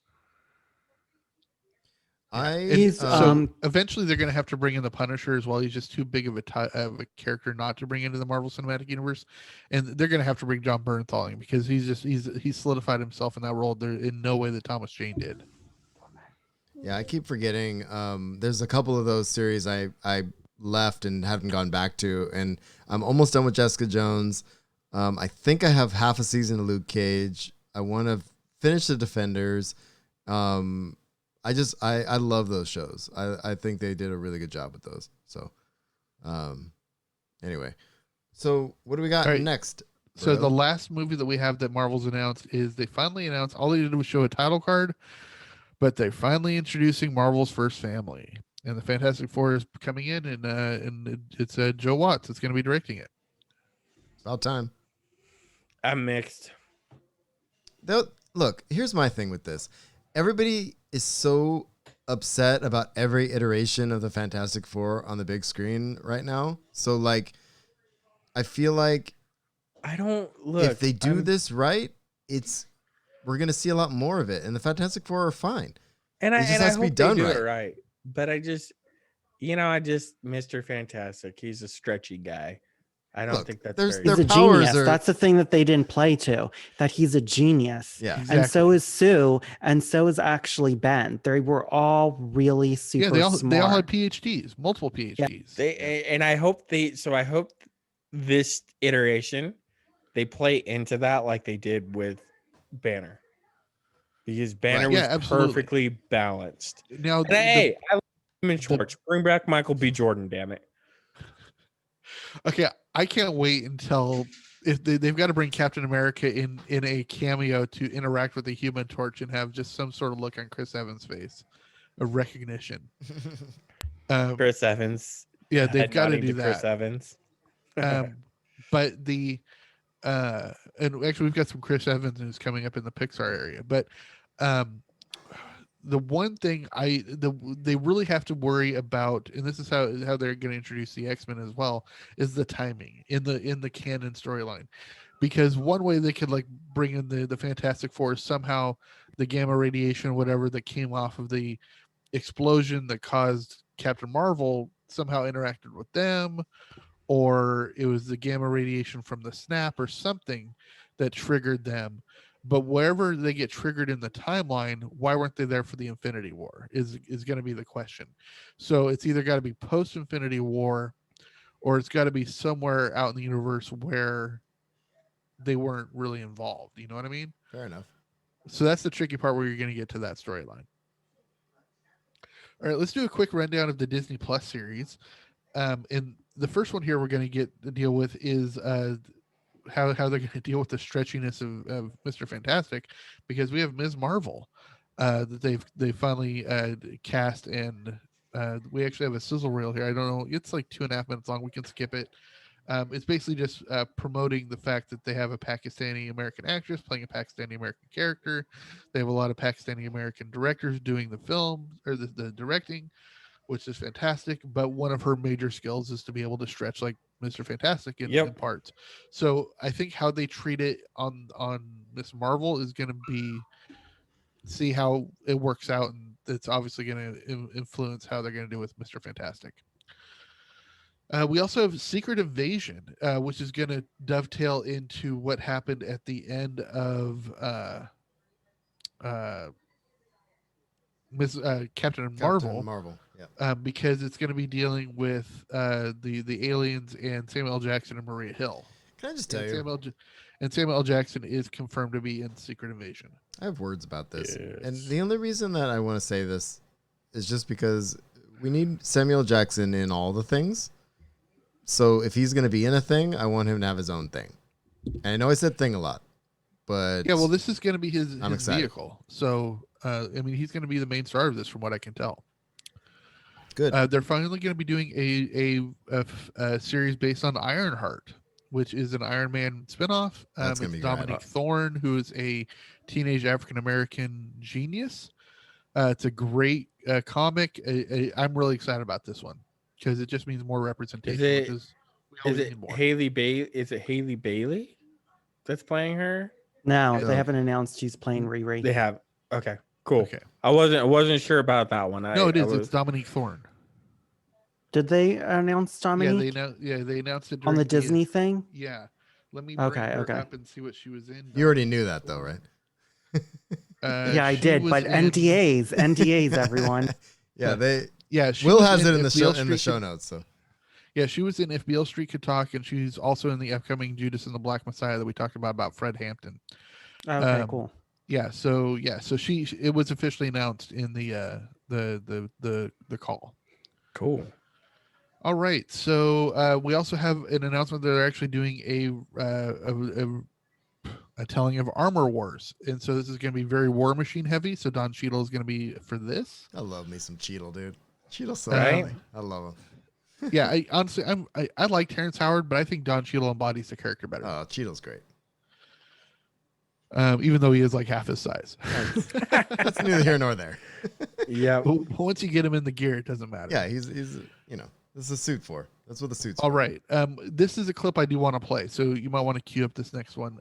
I am really looking forward to this. They've shown more of Loki, and what I love is like the best part of Loki is when he is the god of mischief, and he's too much of a good guy by the time we get to Infinity Wars, right? And so what I love is this is spinning off of the Infinity War Endgame part where they time traveled back to 2012 New York, and he ends up in possession of the Tesseract, and he disappears into his own dimension. And so this is going to follow that, and so awesome. Marshall, I haven't seen this one yet either, or the next one, so I just want to make sure that I'm watching it with my buddy on his birthday. So happy birthday! Let's do it. Here we go.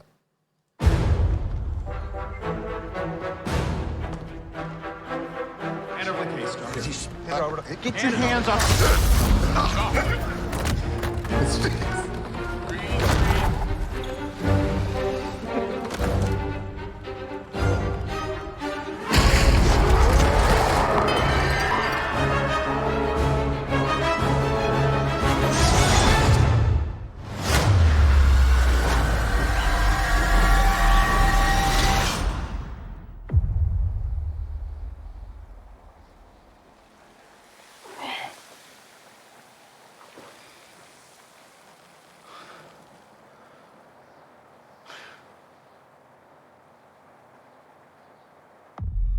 in Tibet or something.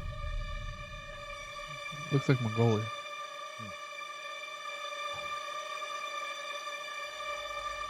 You're taking me somewhere to kill me. No, I'm taking you someplace to talk. Well, I don't like to talk. But you do like to lie, which you just did. Because we both know you love to talk. How long have you been here? I don't know, it's hard to say. You know, time passes differently here in the TVA. What does that mean? You'll catch up.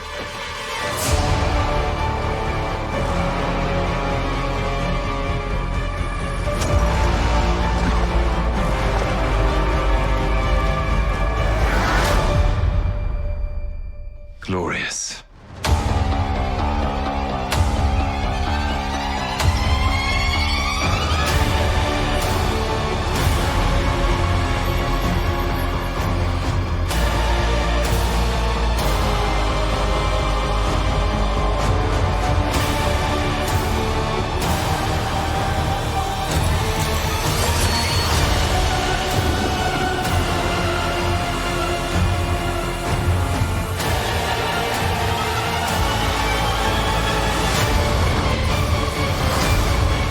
Brother, Heimdall, you'd better be ready.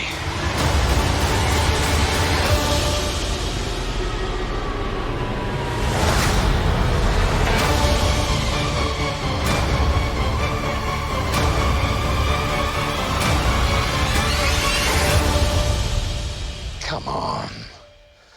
What did you expect?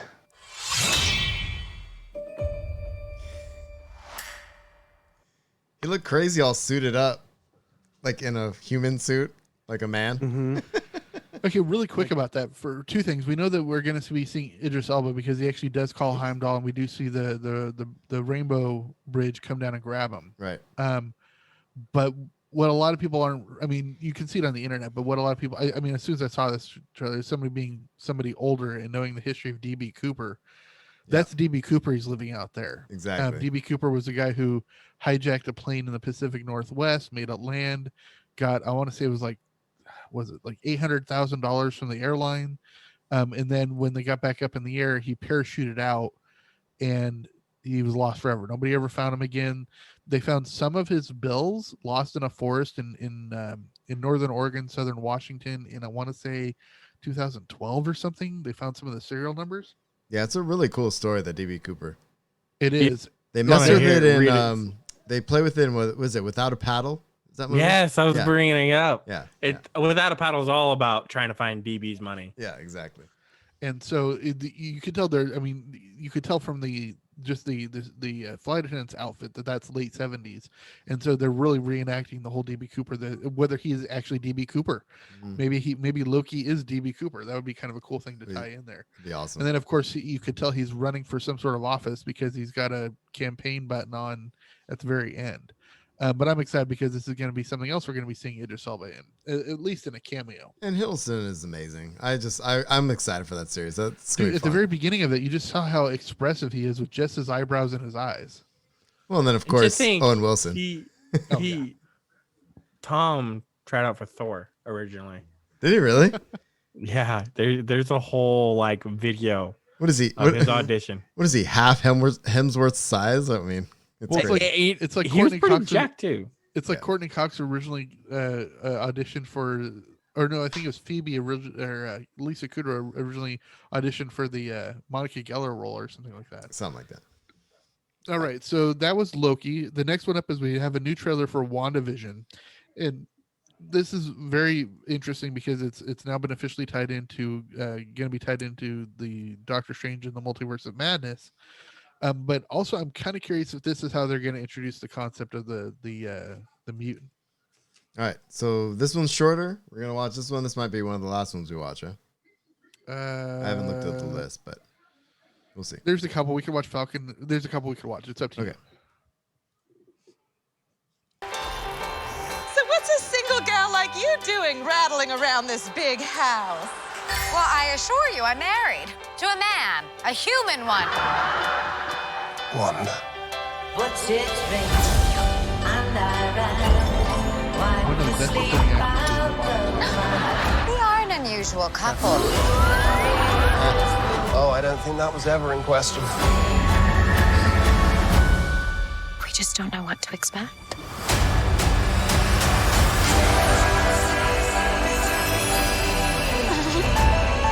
Howdy, neighbors. Hey, bud. Wanda, what's up? Who are you? I don't know.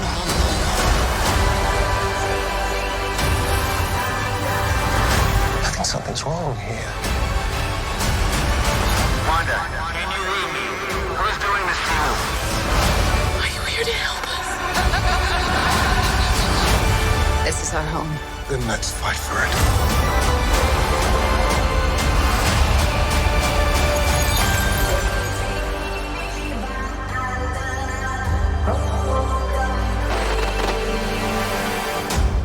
Well, I think we handled that well.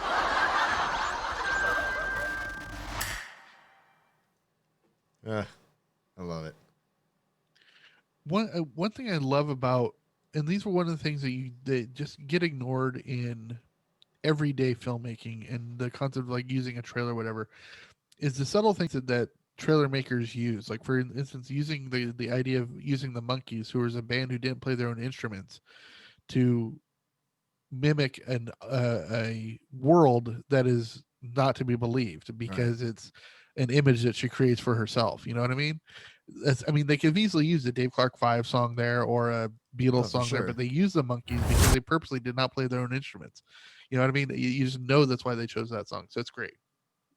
No, that's one of the ones I'm actually looking forward to more than any others. I really like those two together, but I'm really, really intrigued to see how they tie in kind of like the sitcom-y sort of stuff. And it seems super like dark and creepy at the same time. Like there's some moments where there's like people doing freaking laundry at some point, and this woman looks like she's like gonna tear her own eyes out or something. Like that intrigues the shit out of me. I'm excited. Yeah, and Marvel's basically said forever, this is basically going to be, I mean, they've already done Spider-Man, but this is basically going to be the launch of Phase 4.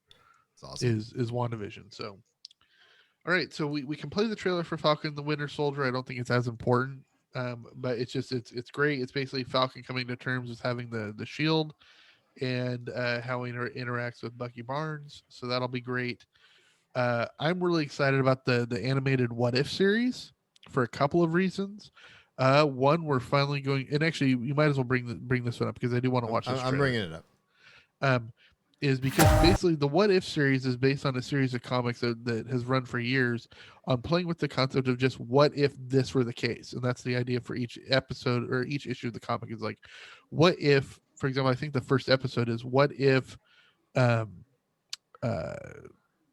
Peggy Carter were the super soldier for Captain Britain or whatever. Yeah. But so that's one. And another one that you see in here is what if T'Challa was Star-Lord. And this is officially going to be why am I drawing a blank on his name? Chadwick Boseman. Thank you. Yep. Chadwick Boseman's last official appearance in the MCU because he recorded this before he passed on. Oh man. All right. So yeah, this is fantastic. We'll do it. Space. Time. Reality. It's more than a linear path. It's a prism of endless possibility. Well, that doesn't sound ominous at all.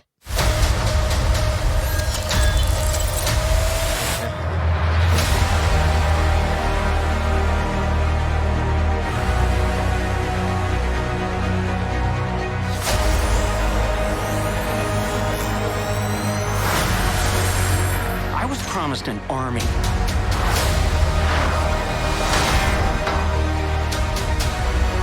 You have a super soldier.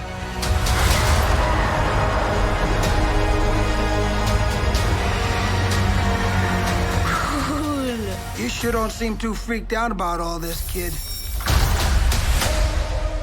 What you doing out there all by yourself anyway? Exploring the world. Sounds fun. But why stop at one world when we can show you all of them?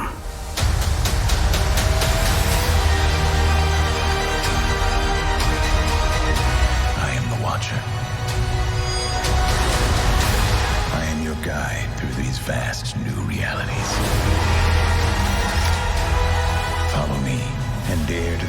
the unknown.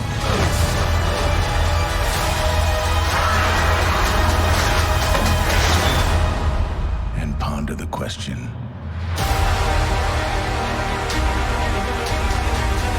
what if? Give me the tour.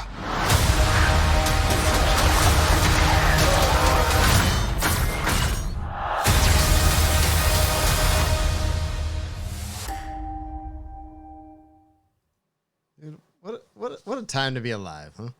I know, right? For Okay, a geek. so it's great to see Michael Rooker as Yondu again.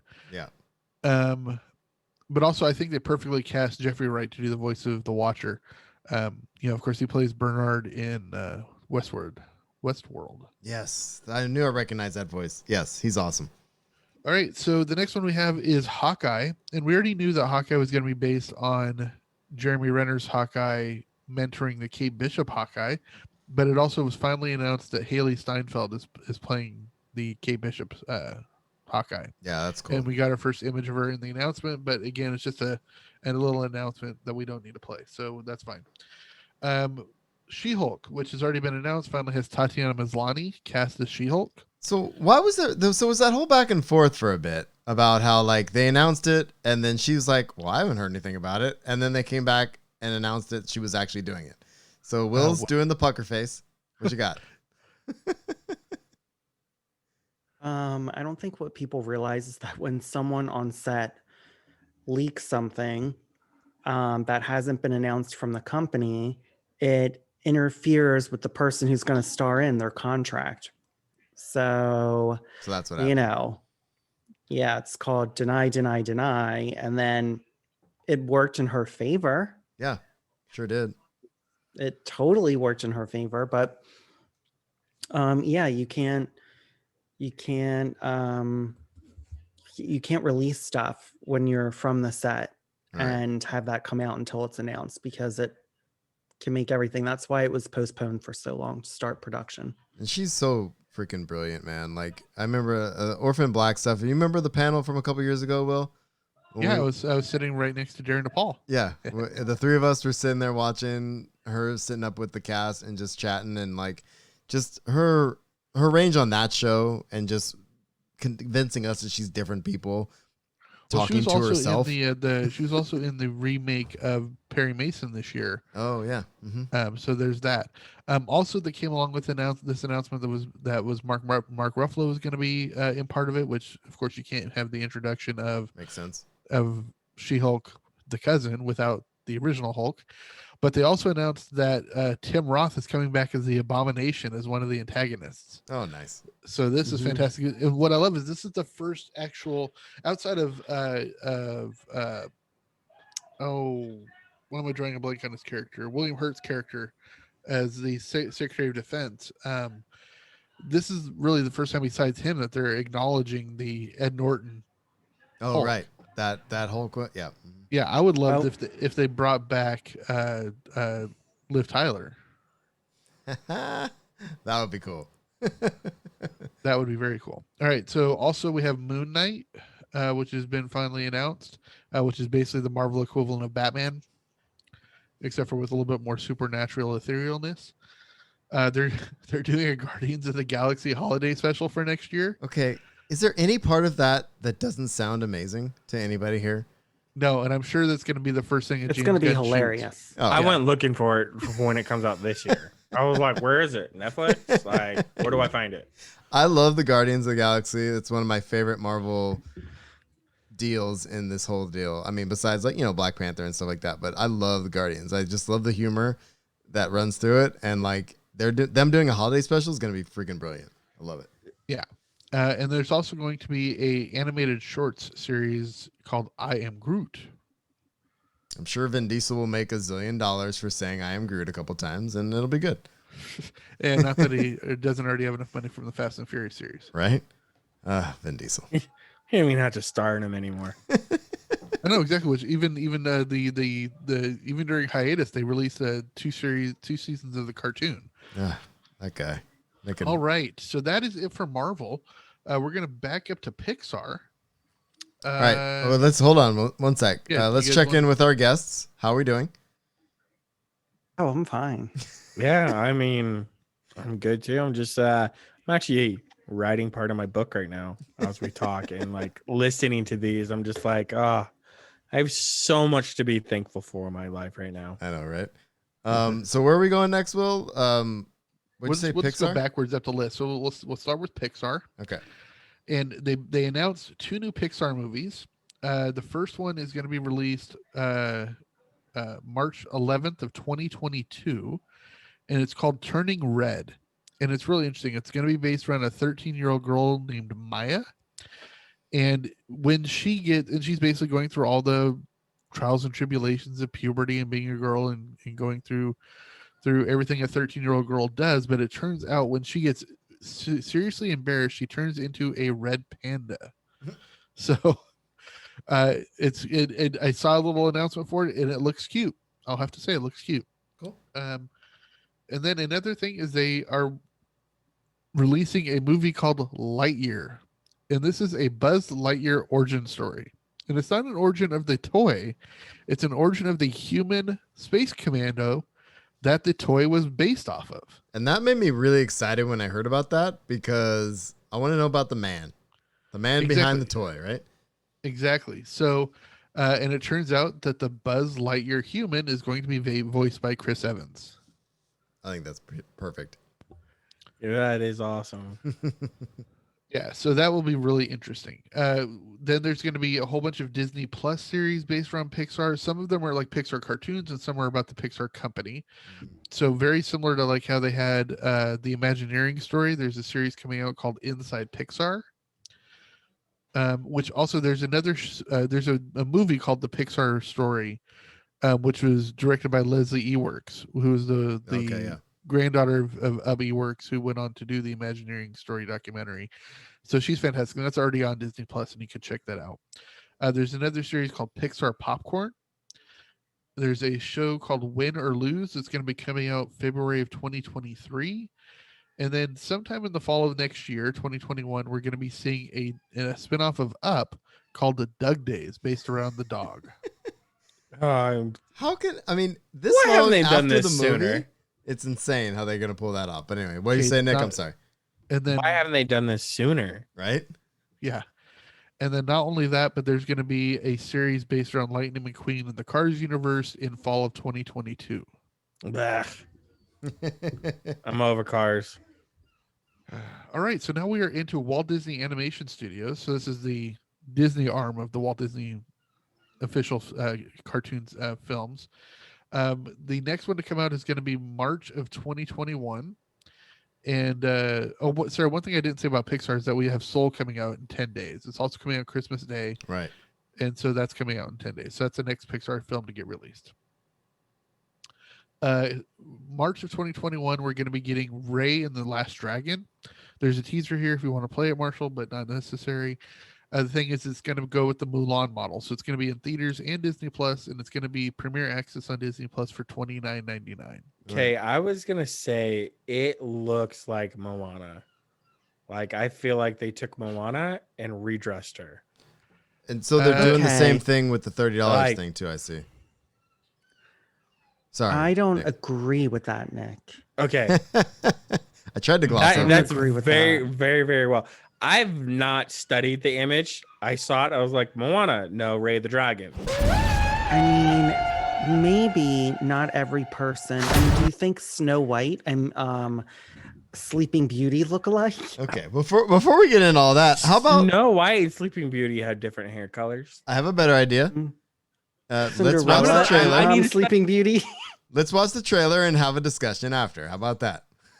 'Cause I haven't seen this. Do you guys want to watch it real quick? The things Will puts me through that Yes. I fade him into. All right, here we go. Let's just watch it and then we'll determine it. 'Cause I'm intrigued actually. Oops.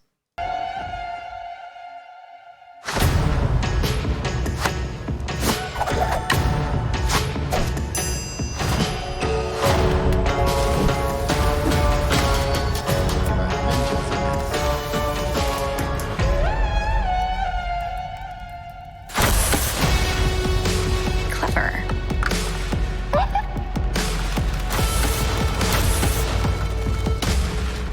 Psst. Focus.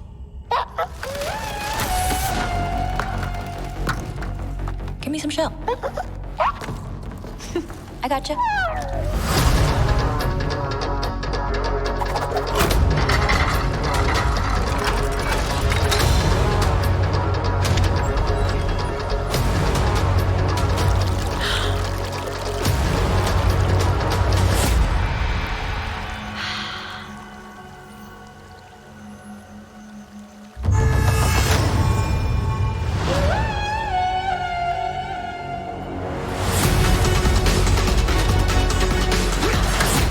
Life, I trained to become a guardian of the Dragon Gem. But this world has changed. And its people are divided. Now, to restore peace, I must find the last dragon.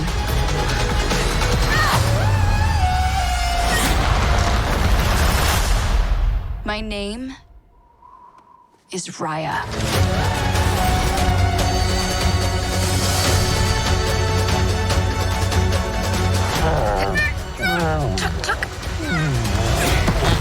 You're getting a little too big for this, bud. Okay, I love everything about that. And to be fair, in Nick's defense, it is from the creators of Moana. They look nothing alike. It is Hold on not here. even in a water world, Nick. Okay. Hold on. Like, I need to. Hey. okay. This is my chance. I haven't seen this trailer. I told you. Does Cinderella and Sleeping Beauty look the same? I mean, If you go look at the announcement picture, it's Raya with a hat I've seen and a it. scarf on, and I'm like, someone needs some sensitivity training. probably a little bit. That what we just saw, I didn't get any Moana vibes. But when I first saw the picture of the announcement where it said Raya, I was like, that looks like Moana to me. It clearly is not, but it looks like Moana right now. Fair My enough. first impression always was Moana. Nope, it's Raya. Okay.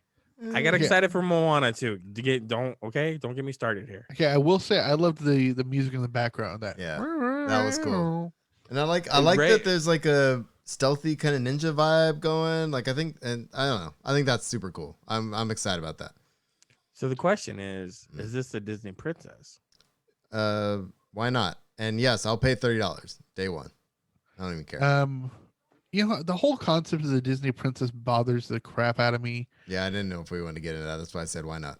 Go ahead. Just because it's just way too exclusive. And that's then why I there's asked. the whole concept of when Merida was included as a Disney princess, they actually changed her dimensions. Yeah.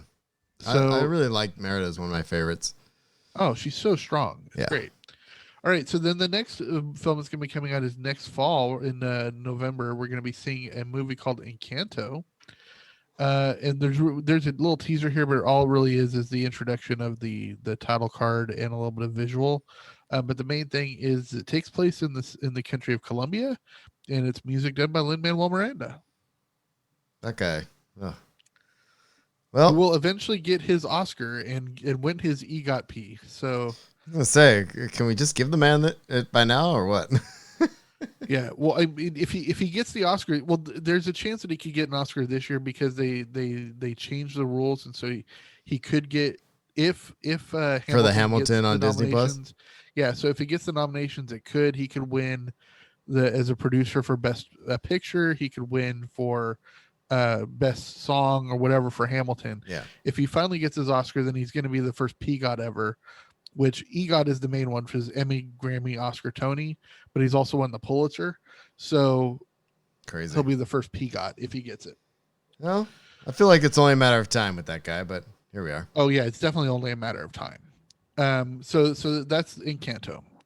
Now for Disney Plus, there's going to be some new Walt Disney Animation series, and this is basically where Disney takes their properties and just makes more money on them. And these so are there's all gonna be- animated, what you're about to say? This list? Yes. Okay. These are all animated series. And so there's going to be a new series based around Baymax from Big Hero 6, a new series called Zootopia Plus, Tiana, a Moana series, and then a new show called Awaju, which is based on a very popular and best-selling African-based comic. Nice. Thoughts?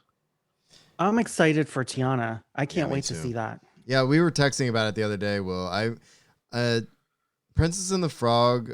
I remember when it first came out, and I think Rowan was pretty young, but I showed it to some of my students just as a fun kind of. It's finals week. Let's watch a cool movie that I love, and I've seen the movie probably 10 times. I love that film. The music's amazing, the world's amazing, and just having a black Disney princess.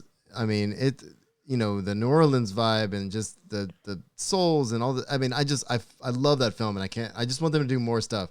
And of course, and this is something I texted Will about the other day too. That's the theming of Splash Mountain is going to be Princess and the Frog as well. Yeah, I really can't wait for that. That's so exciting, and that's one thing they're taking advantage of the park closure is getting the new reskinning of that.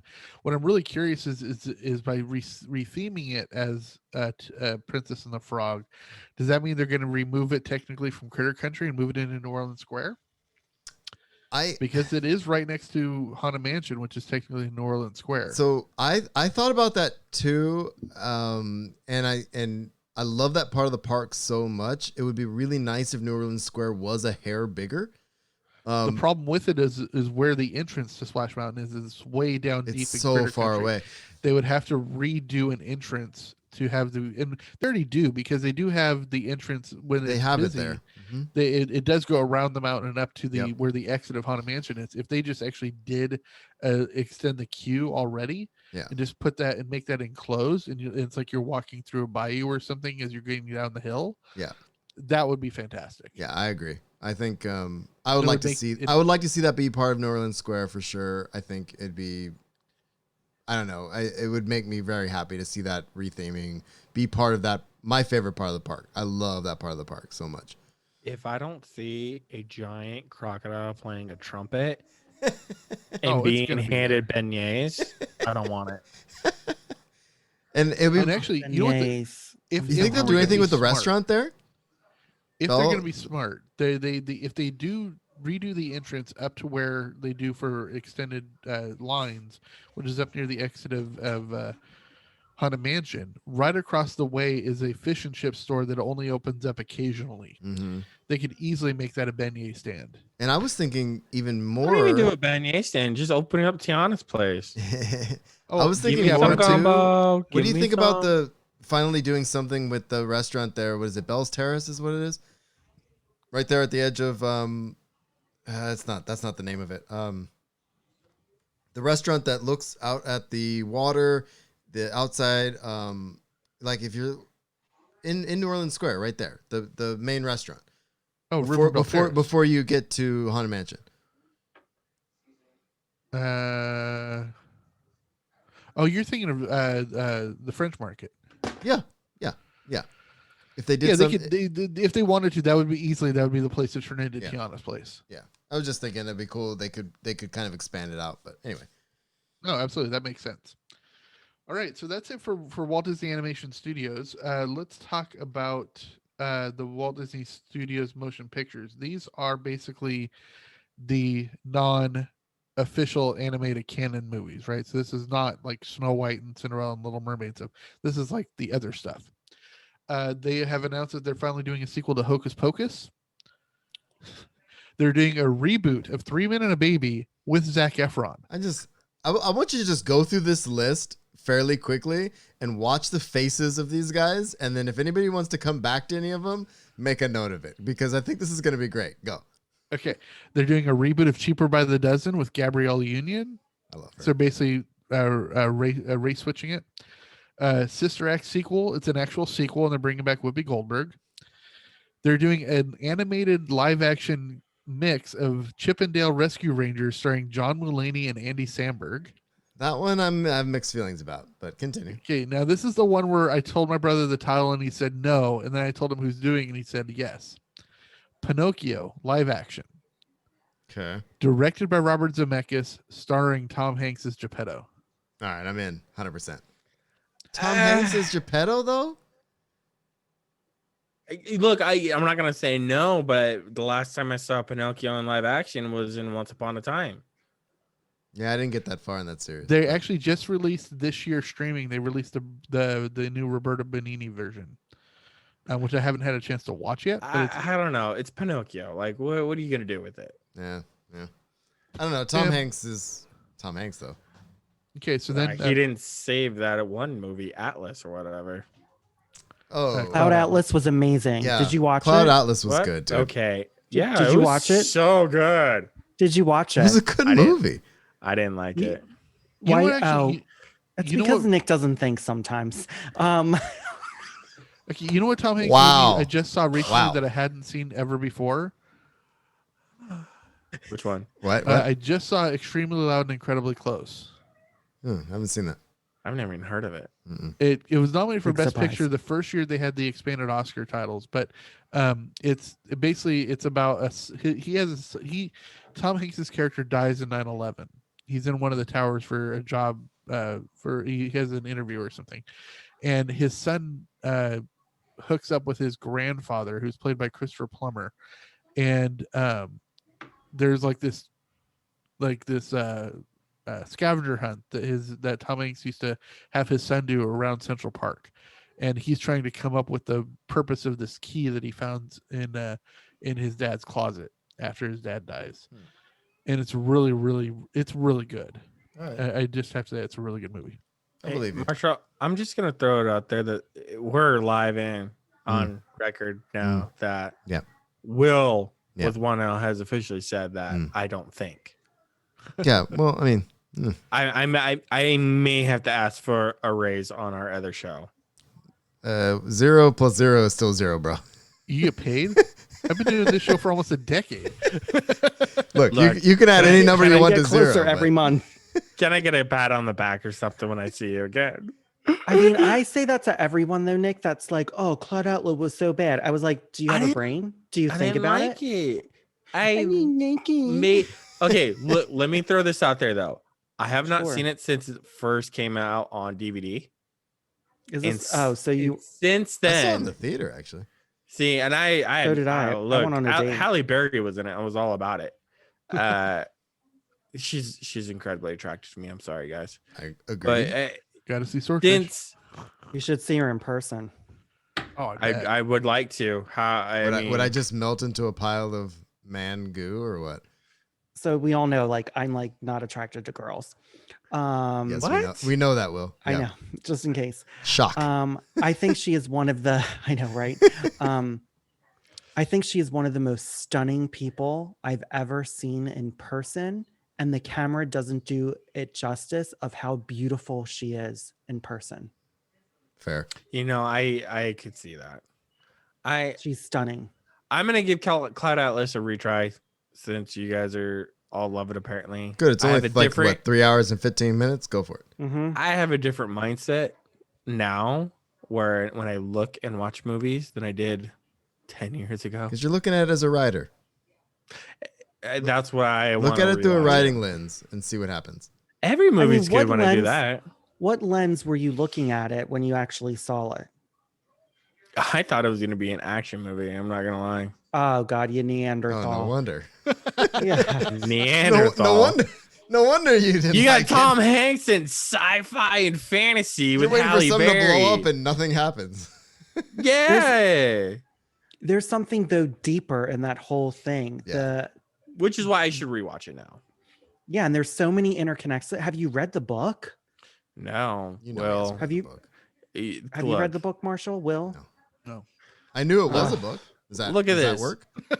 We're all on Culture Swine yet again in front of Will with one out. I knew it was a book, Will, and I'm happy I knew about it. I haven't read it.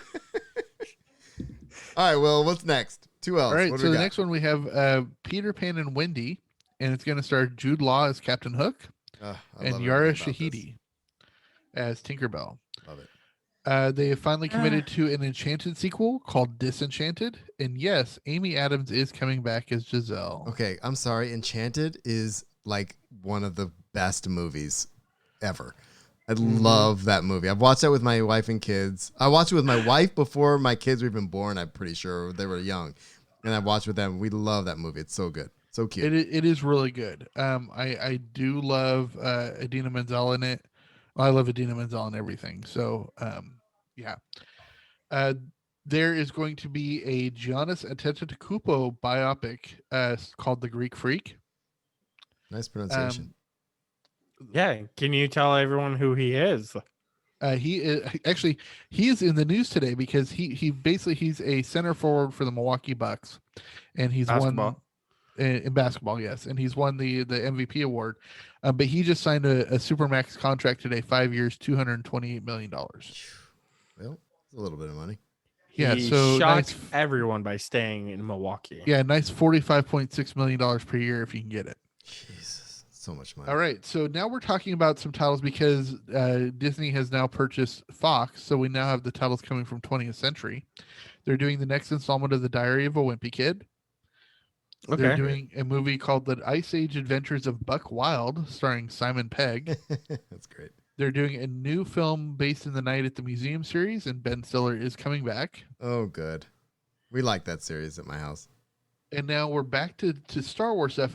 This is already in the can, and I have been waiting for this, and it's the Jungle Cruise movie. Can they just release it already? Because I want to watch it now. Yeah, it was supposed to come out this last summer. It's now pushed back to next summer. It's with Dwayne Johnson and Emily Blunt, and I love the Jungle Cruise to begin with. But my dad, who instilled in us our love of Disney, I mean, he took me my first trip to Disneyland when I was 10 days old, and because we went down for Christmas that year, I believe, and it's phenomenal. And he was not a ride person, though. He never went on rides. He just loved sitting on benches and watching people, but he loved going on the Jungle Cruise. And so Sounds like my type of guy to go to Disney with. My cousin's like that. We think we kind of scared her too much when she was little, and she's scared of every ride, but she still goes to Disneyland with us all the time, takes her kid. Neither of them ride stuff, but they still go. It's just, we love being there. And like the last couple times I've gone and she's brought her kid Mecca, it's just hilarious that like they're too scared to go on most of the rides, but the ones they do, it's like that. It's like, I will go on the Jungle Cruise, kind of thing. So that's pretty cool. All right, I'm not really going to name drop here, but I will situation drop. Who has anybody here read the great behind the scenes book about Disneyland called Behind the Ear? Or it's called Mouse Tales, a behind the ears look at Disneyland. I think I still have your copies of it. Okay, yeah, because they did one and then they did a sequel. Well, in the first book, there is a story of a cast member who worked on the Jungle Cruise who so hated working for the Disney company that he snuck a K-bar knife in, and he was working on the Jungle Cruise on his last day. And when it got to the hippo parts, he went through all the blanks in the gun, threw the gun at the hippo, jumped overboard, and swam to the hippo and started stabbing it with the knife. Oh my gosh. This is his last day, and this is the story in the book, right? It. And this is why if you go to the on the Jungle Cruise now, all the guns are chained to the boat, so you can't throw them. And but the funny thing is this happened sometime in I want to say the early 90s, late 80s. The guy who did it ended up working for me at the music store I worked at in LA. Are you serious? Yeah. That's funny. And the reason why I know that is because he told me the story. That's how he got fired from, because when I interviewed him, he said he worked at Disneyland, and he said this is how he got fired from Disneyland. And then I ended up reading the book when it got published a few years later. That's a way to go out, that's for sure. I know, right? All right. So I can't wait for Jungle Cruise. They've officially announced that Cruella is in production.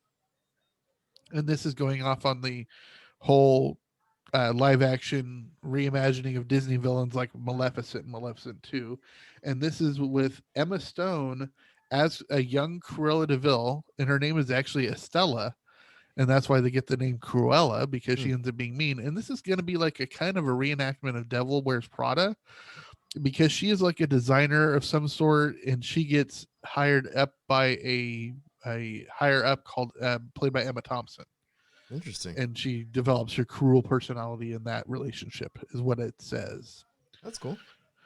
So that should be good. We already know they're doing a live action version of The Little Mermaid. And then it was announced that they're actually doing a Lion King prequel. Ugh. What do we think of this? I'm not excited about the Lion King prequel. I am very excited about The Little Mermaid. Yes. mostly because I may or may not have a thing for Ariel. But well, they have said it. cast Ariel as an African American. I don't care. No, I'm just saying that is part of it. But the Lion King prequel, if this is Scar and Mufasa young, I think that could be interesting. Mm-hmm. To see That would be dynamic when they're good. growing up. Yeah. But is it going to be if it's live action again? It is live action. But the first one I'm not that they interested. did was not live action, everyone. It was CGI. No, it's CGI. You know what I mean? That's what it's going to be. Yeah. I loved the soundtrack to the new Lion King. I loved Beyonce and Donald doing it. I thought that was really done, but I'm really like, can we tell new stories from writers and directors Disney that has haven't never told new stories. Well, almost every story true. they tell I feel like this let's started move it with, along, Disney. Yeah. I mean, just over Snow it. White was not an original story. I mean, right. Yeah, but like their live action stuff were original stories. Escape to Witch Mountain, original with story. Family Robinson. I mean, What? But I mean, if you want to go over like let's say The Little Mermaid and say it's not an original Hocus story. Pocus. Mm-hmm. Yeah, so Little Mermaid's not technically original story because it comes from an old, I believe, Danish fairy tale. yeah, it's Hans Christian Andersen. But their rendition of it is original, and they're just making a copy of it. Oh, of course, yeah. And right, and I think that's to Will's point there. Like, no, you guys are Disney. You need to hold yourself to higher standards. So I get what you guys are saying, and they are doing it. They're just not doing it at the volume that they're doing this other stuff. Like, I mean, we talked about, like, you look at some of the stuff. What's original? Moana. Brave. Like, there are things that are original, right? That Brave's aren't technically Pixar.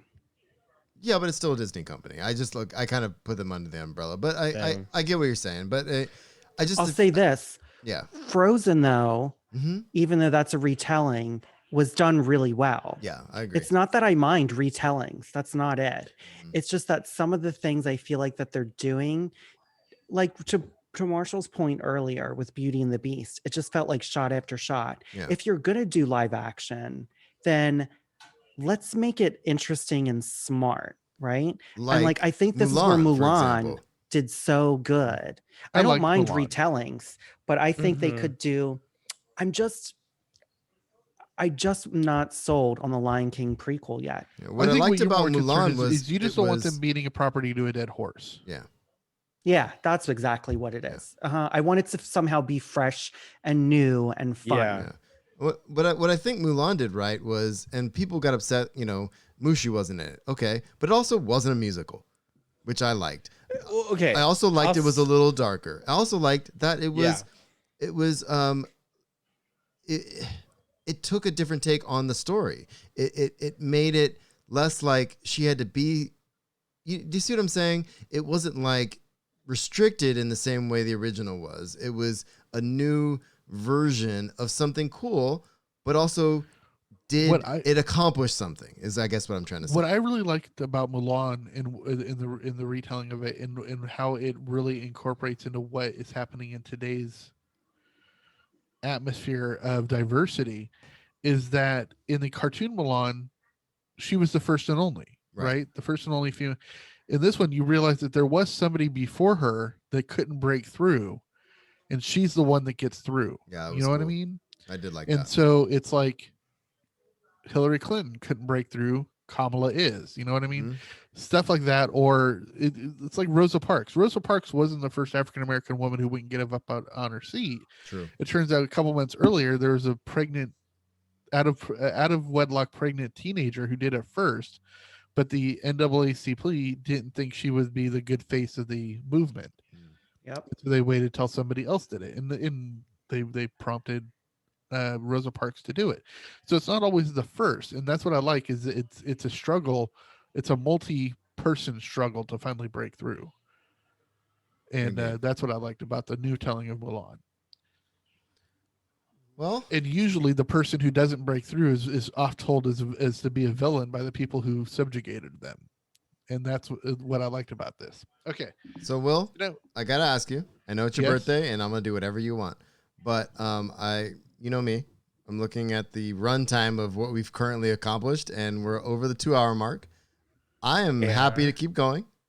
I'm going to check in with these get guys. through the rest of this in about 10, 15 minutes. Okay, go. Because I'm just gonna rapid shot through this, and you guys could. And Will likes to call me the time police. I see it in chat. I got you. Oh, okay, Father Time. So, but if you look, here's the thing, and I'm gonna edit this loosely. Trust me. But like, it takes about twice as long as the show is long to edit, and so I'm looking at my life. Is all it is. But it's no big deal, and I'm happy to be here, and I'm happy. We only have 4 tiny sections. All right. Excuse me, 4 tiny sections left, and they're all really quick. Do it. All right. So FX, which is now under the Disney banner, has signed on It's Always Sunny Philadelphia for 4 more seasons. Okay. Which will make it the longest running live action sitcom in history. And I know I just said something about time, and I forgot that we skipped this. No, and I knew you were going to talk about this. So okay. Go ahead. So I heard this announcement and I got super amped, and I realized I was kind of behind on Sunny and I hadn't seen the last couple seasons. So I went back like 3 seasons and just started rewatching it because I love It's Always Sunny in Philadelphia.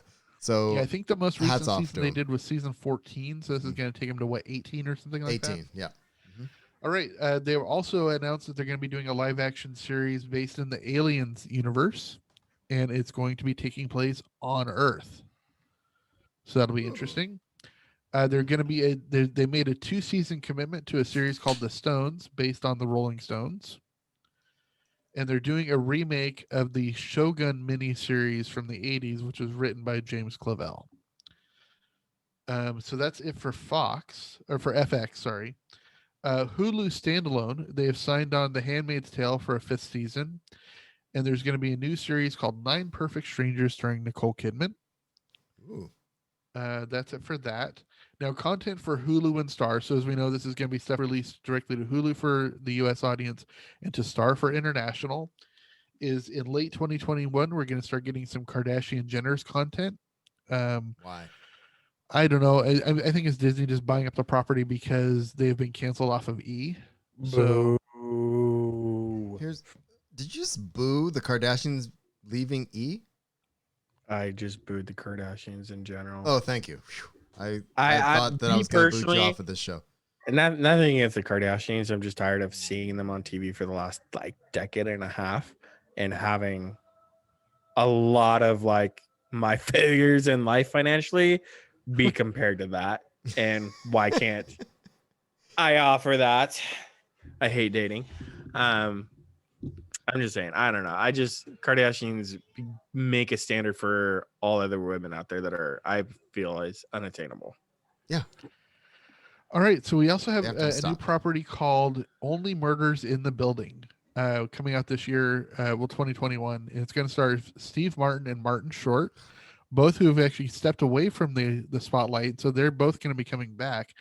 And so this is fantastic. And what it is if I remember correctly, because I read about this a few months ago, and what it was originally announced as a concept is that they play private investigators that only investigate murders that happen in the building that their office is in.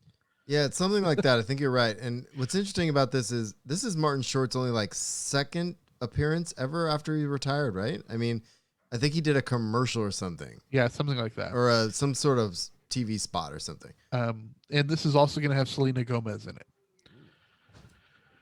Are they going to bring back Chevy Chase too? I don't know if Disney wants to take on that reclamation project. Seriously, they're not going to bring him back. Three Amigos. Chase has been canceled, right? I mean, are we all on the same page there? Where we all know he's a grumpy old man. That's He's funny on Community, and then things happen. But anyway. All right, so there's a new series called The Dropout, and this is going to be starring Kate McKinnon in a role played about a life of Elizabeth Holmes, who was an American businesswoman, and she was the person who did the health technology called Theranos, which ended up being kind of a pyramid scheme. Isn't that right, Will? Yes. I'm with Will. You had me at Kate McKinnon. Exactly. Yeah, she is such a talented actress. She's freaking brilliant, man. Then we have Dope Sick, which is a new, I think it's a film that's going to star Michael Keaton and Rosario Dawson. And then I don't have any information on this following stuff except for what I can just read from the titles. There's a new show called The Old Man, a new series called American Horror Stories, plural. I'm guessing this is going to be the same concept as the Ryan Murphy series, but it's going to be live. It's going to be real life stories of them. Oh, you know interesting. What I mean? Yeah, that makes sense. Right. So like maybe a series based on that hotel in LA, which was the basis of the hotel in the hotel season of American Horror Story. There's a new series called Platform, which I'm guessing is going to be based on the short series based out of I think it was Spain. They had a 4-episode run this year called Platform, which was about a prison where all the cells are based on levitating platforms. There's a new series called Reservation Dogs, and a new series called Y the Last Man. That's Y as in Y the chromosome, not Y as in WHY. Cool. All right, that's it for Hulu and Star. In our last bit, a lot of people don't realize that Disney owns National Geographic. And so the series, there's going to be a new series starring Chris Hemsworth called Limitless, where he's going to be doing exploration type stuff. A new series starring Will Smith called Welcome to Earth. He has something else on National Geographic that he narrates, I think. Maybe it's not National Geographic. I saw him. I thought Welcome to Earth was already a thing with Will Smith. No, that was After Earth, which was the movie he did with his son. No, I'm aware of that one. I like that one, by the way. Me too. I felt I didn't get enough credit because people were like, Will Smith wasn't even really in it. Well, it wasn't all a about movie Jaden. about him. I will actually say I enjoyed Gemini Man. Didn't see it. I haven't either. I'm not gonna say it was a 10 out of 10, but I but it was enjoyable. I give it a good 6.5. The writing in it was pretty good. I feel cinematography failed the movie. Oh, absolutely. But, I thought Will Smith was already doing something like that, or maybe it's been a pitch that I've been seeing being ran already. Like something off the blacklist or something. Yeah, I gotcha. All right. The National Geographic has done a series for a few years called Genius. They had a one where I believe it was Antonio Banderas played Picasso. There's one where I can't remember who was it played Einstein. But the 4th season is coming up, and it's going to be based on Martin Luther King Jr. There's going to be a Cousteau biopic, and then a few series called Secrets of the Whales, A Real Bug's Life, and America the Beautiful. Wow, and that's what we got. Dude, I gotta say, when I looked at this list, when I was originally time policing a minute ago, Will 1L, I thought we hadn't done a whole list of things. And so I was like, oh my God, we're never gonna finish this. So I apologize, Will. I didn't realize we just had those few sections. So sorry about that. Oh no, it's all good. Yeah, Marshall, it's okay. Me and Will with 1L are gonna come up with the story about you being time police and you fail to hit your time mark. Then our recording is gonna be intercepted by aliens, and we're gonna tell that story. I can't wait. And we're gonna throw this to Will with 2 L's to beta read it. Narrate it. Yes. It's going to be Time Cop 2, and you got to involve Jean-Claude Van Damme in it somewhere. That's easy. He might die right away, but I'll include him. All right. You got anything else, man? I've had a good time.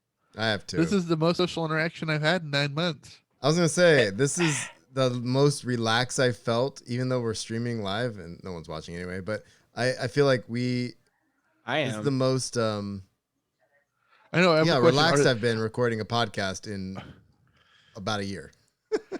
Are the 4 people watching the 4 people on? Yeah, it's us 4, and then I think probably your brother is my guess. No, I'm sure he's asleep by now. There was 5 a minute ago. He's gone. So it's us. Hey, it's all good. Yeah. I'll throw this out here. I'm a big game guy. You are or aren't? I am. Okay. I'm a video game guy here. Yeah. And go for it. So just start your Twitch channel. Nope, I don't have it. I don't have the capabilities to stream my gaming.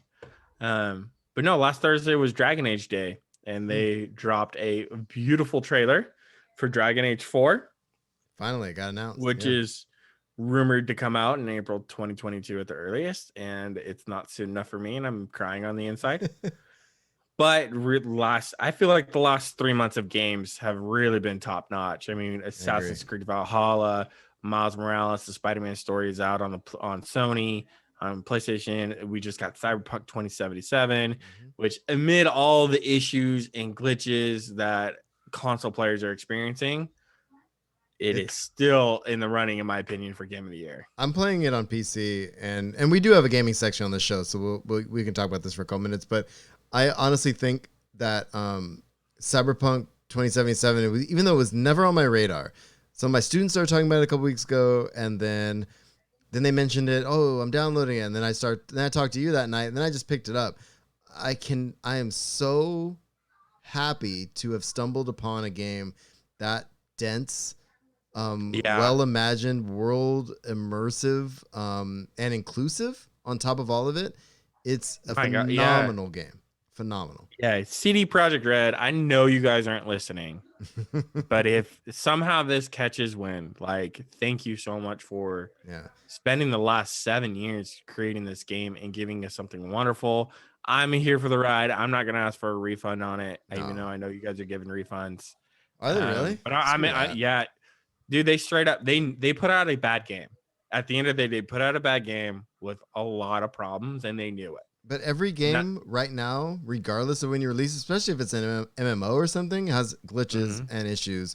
Will and I know this because we played Star Wars: The Old Republic for a decade, and every single update, every huge game update or expansion pack or whatever you want to say it, has issues, and people get upset. But on a base level, speaking of that, this game is phenomenal. Yes. Yeah. Speaking of that, SWTOR just released their last update, right? I saw that today. Yeah. And but the funny thing is I'm still trying to play Meshka. And because I keep going into the intro conversation with Hilo Viz, and my game freezes up. Oh, yeah. And there are games, and that game has been around for over 10 years now. So it's and I get it. I get why people get upset because you really look forward to something.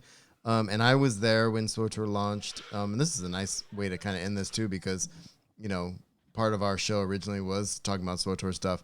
I want to jump in and finish this. Every time there's a story update, I jump in and do it because it's something that I'm invested in. I've invested so many hours of my life into this game, and like with 2077. This game,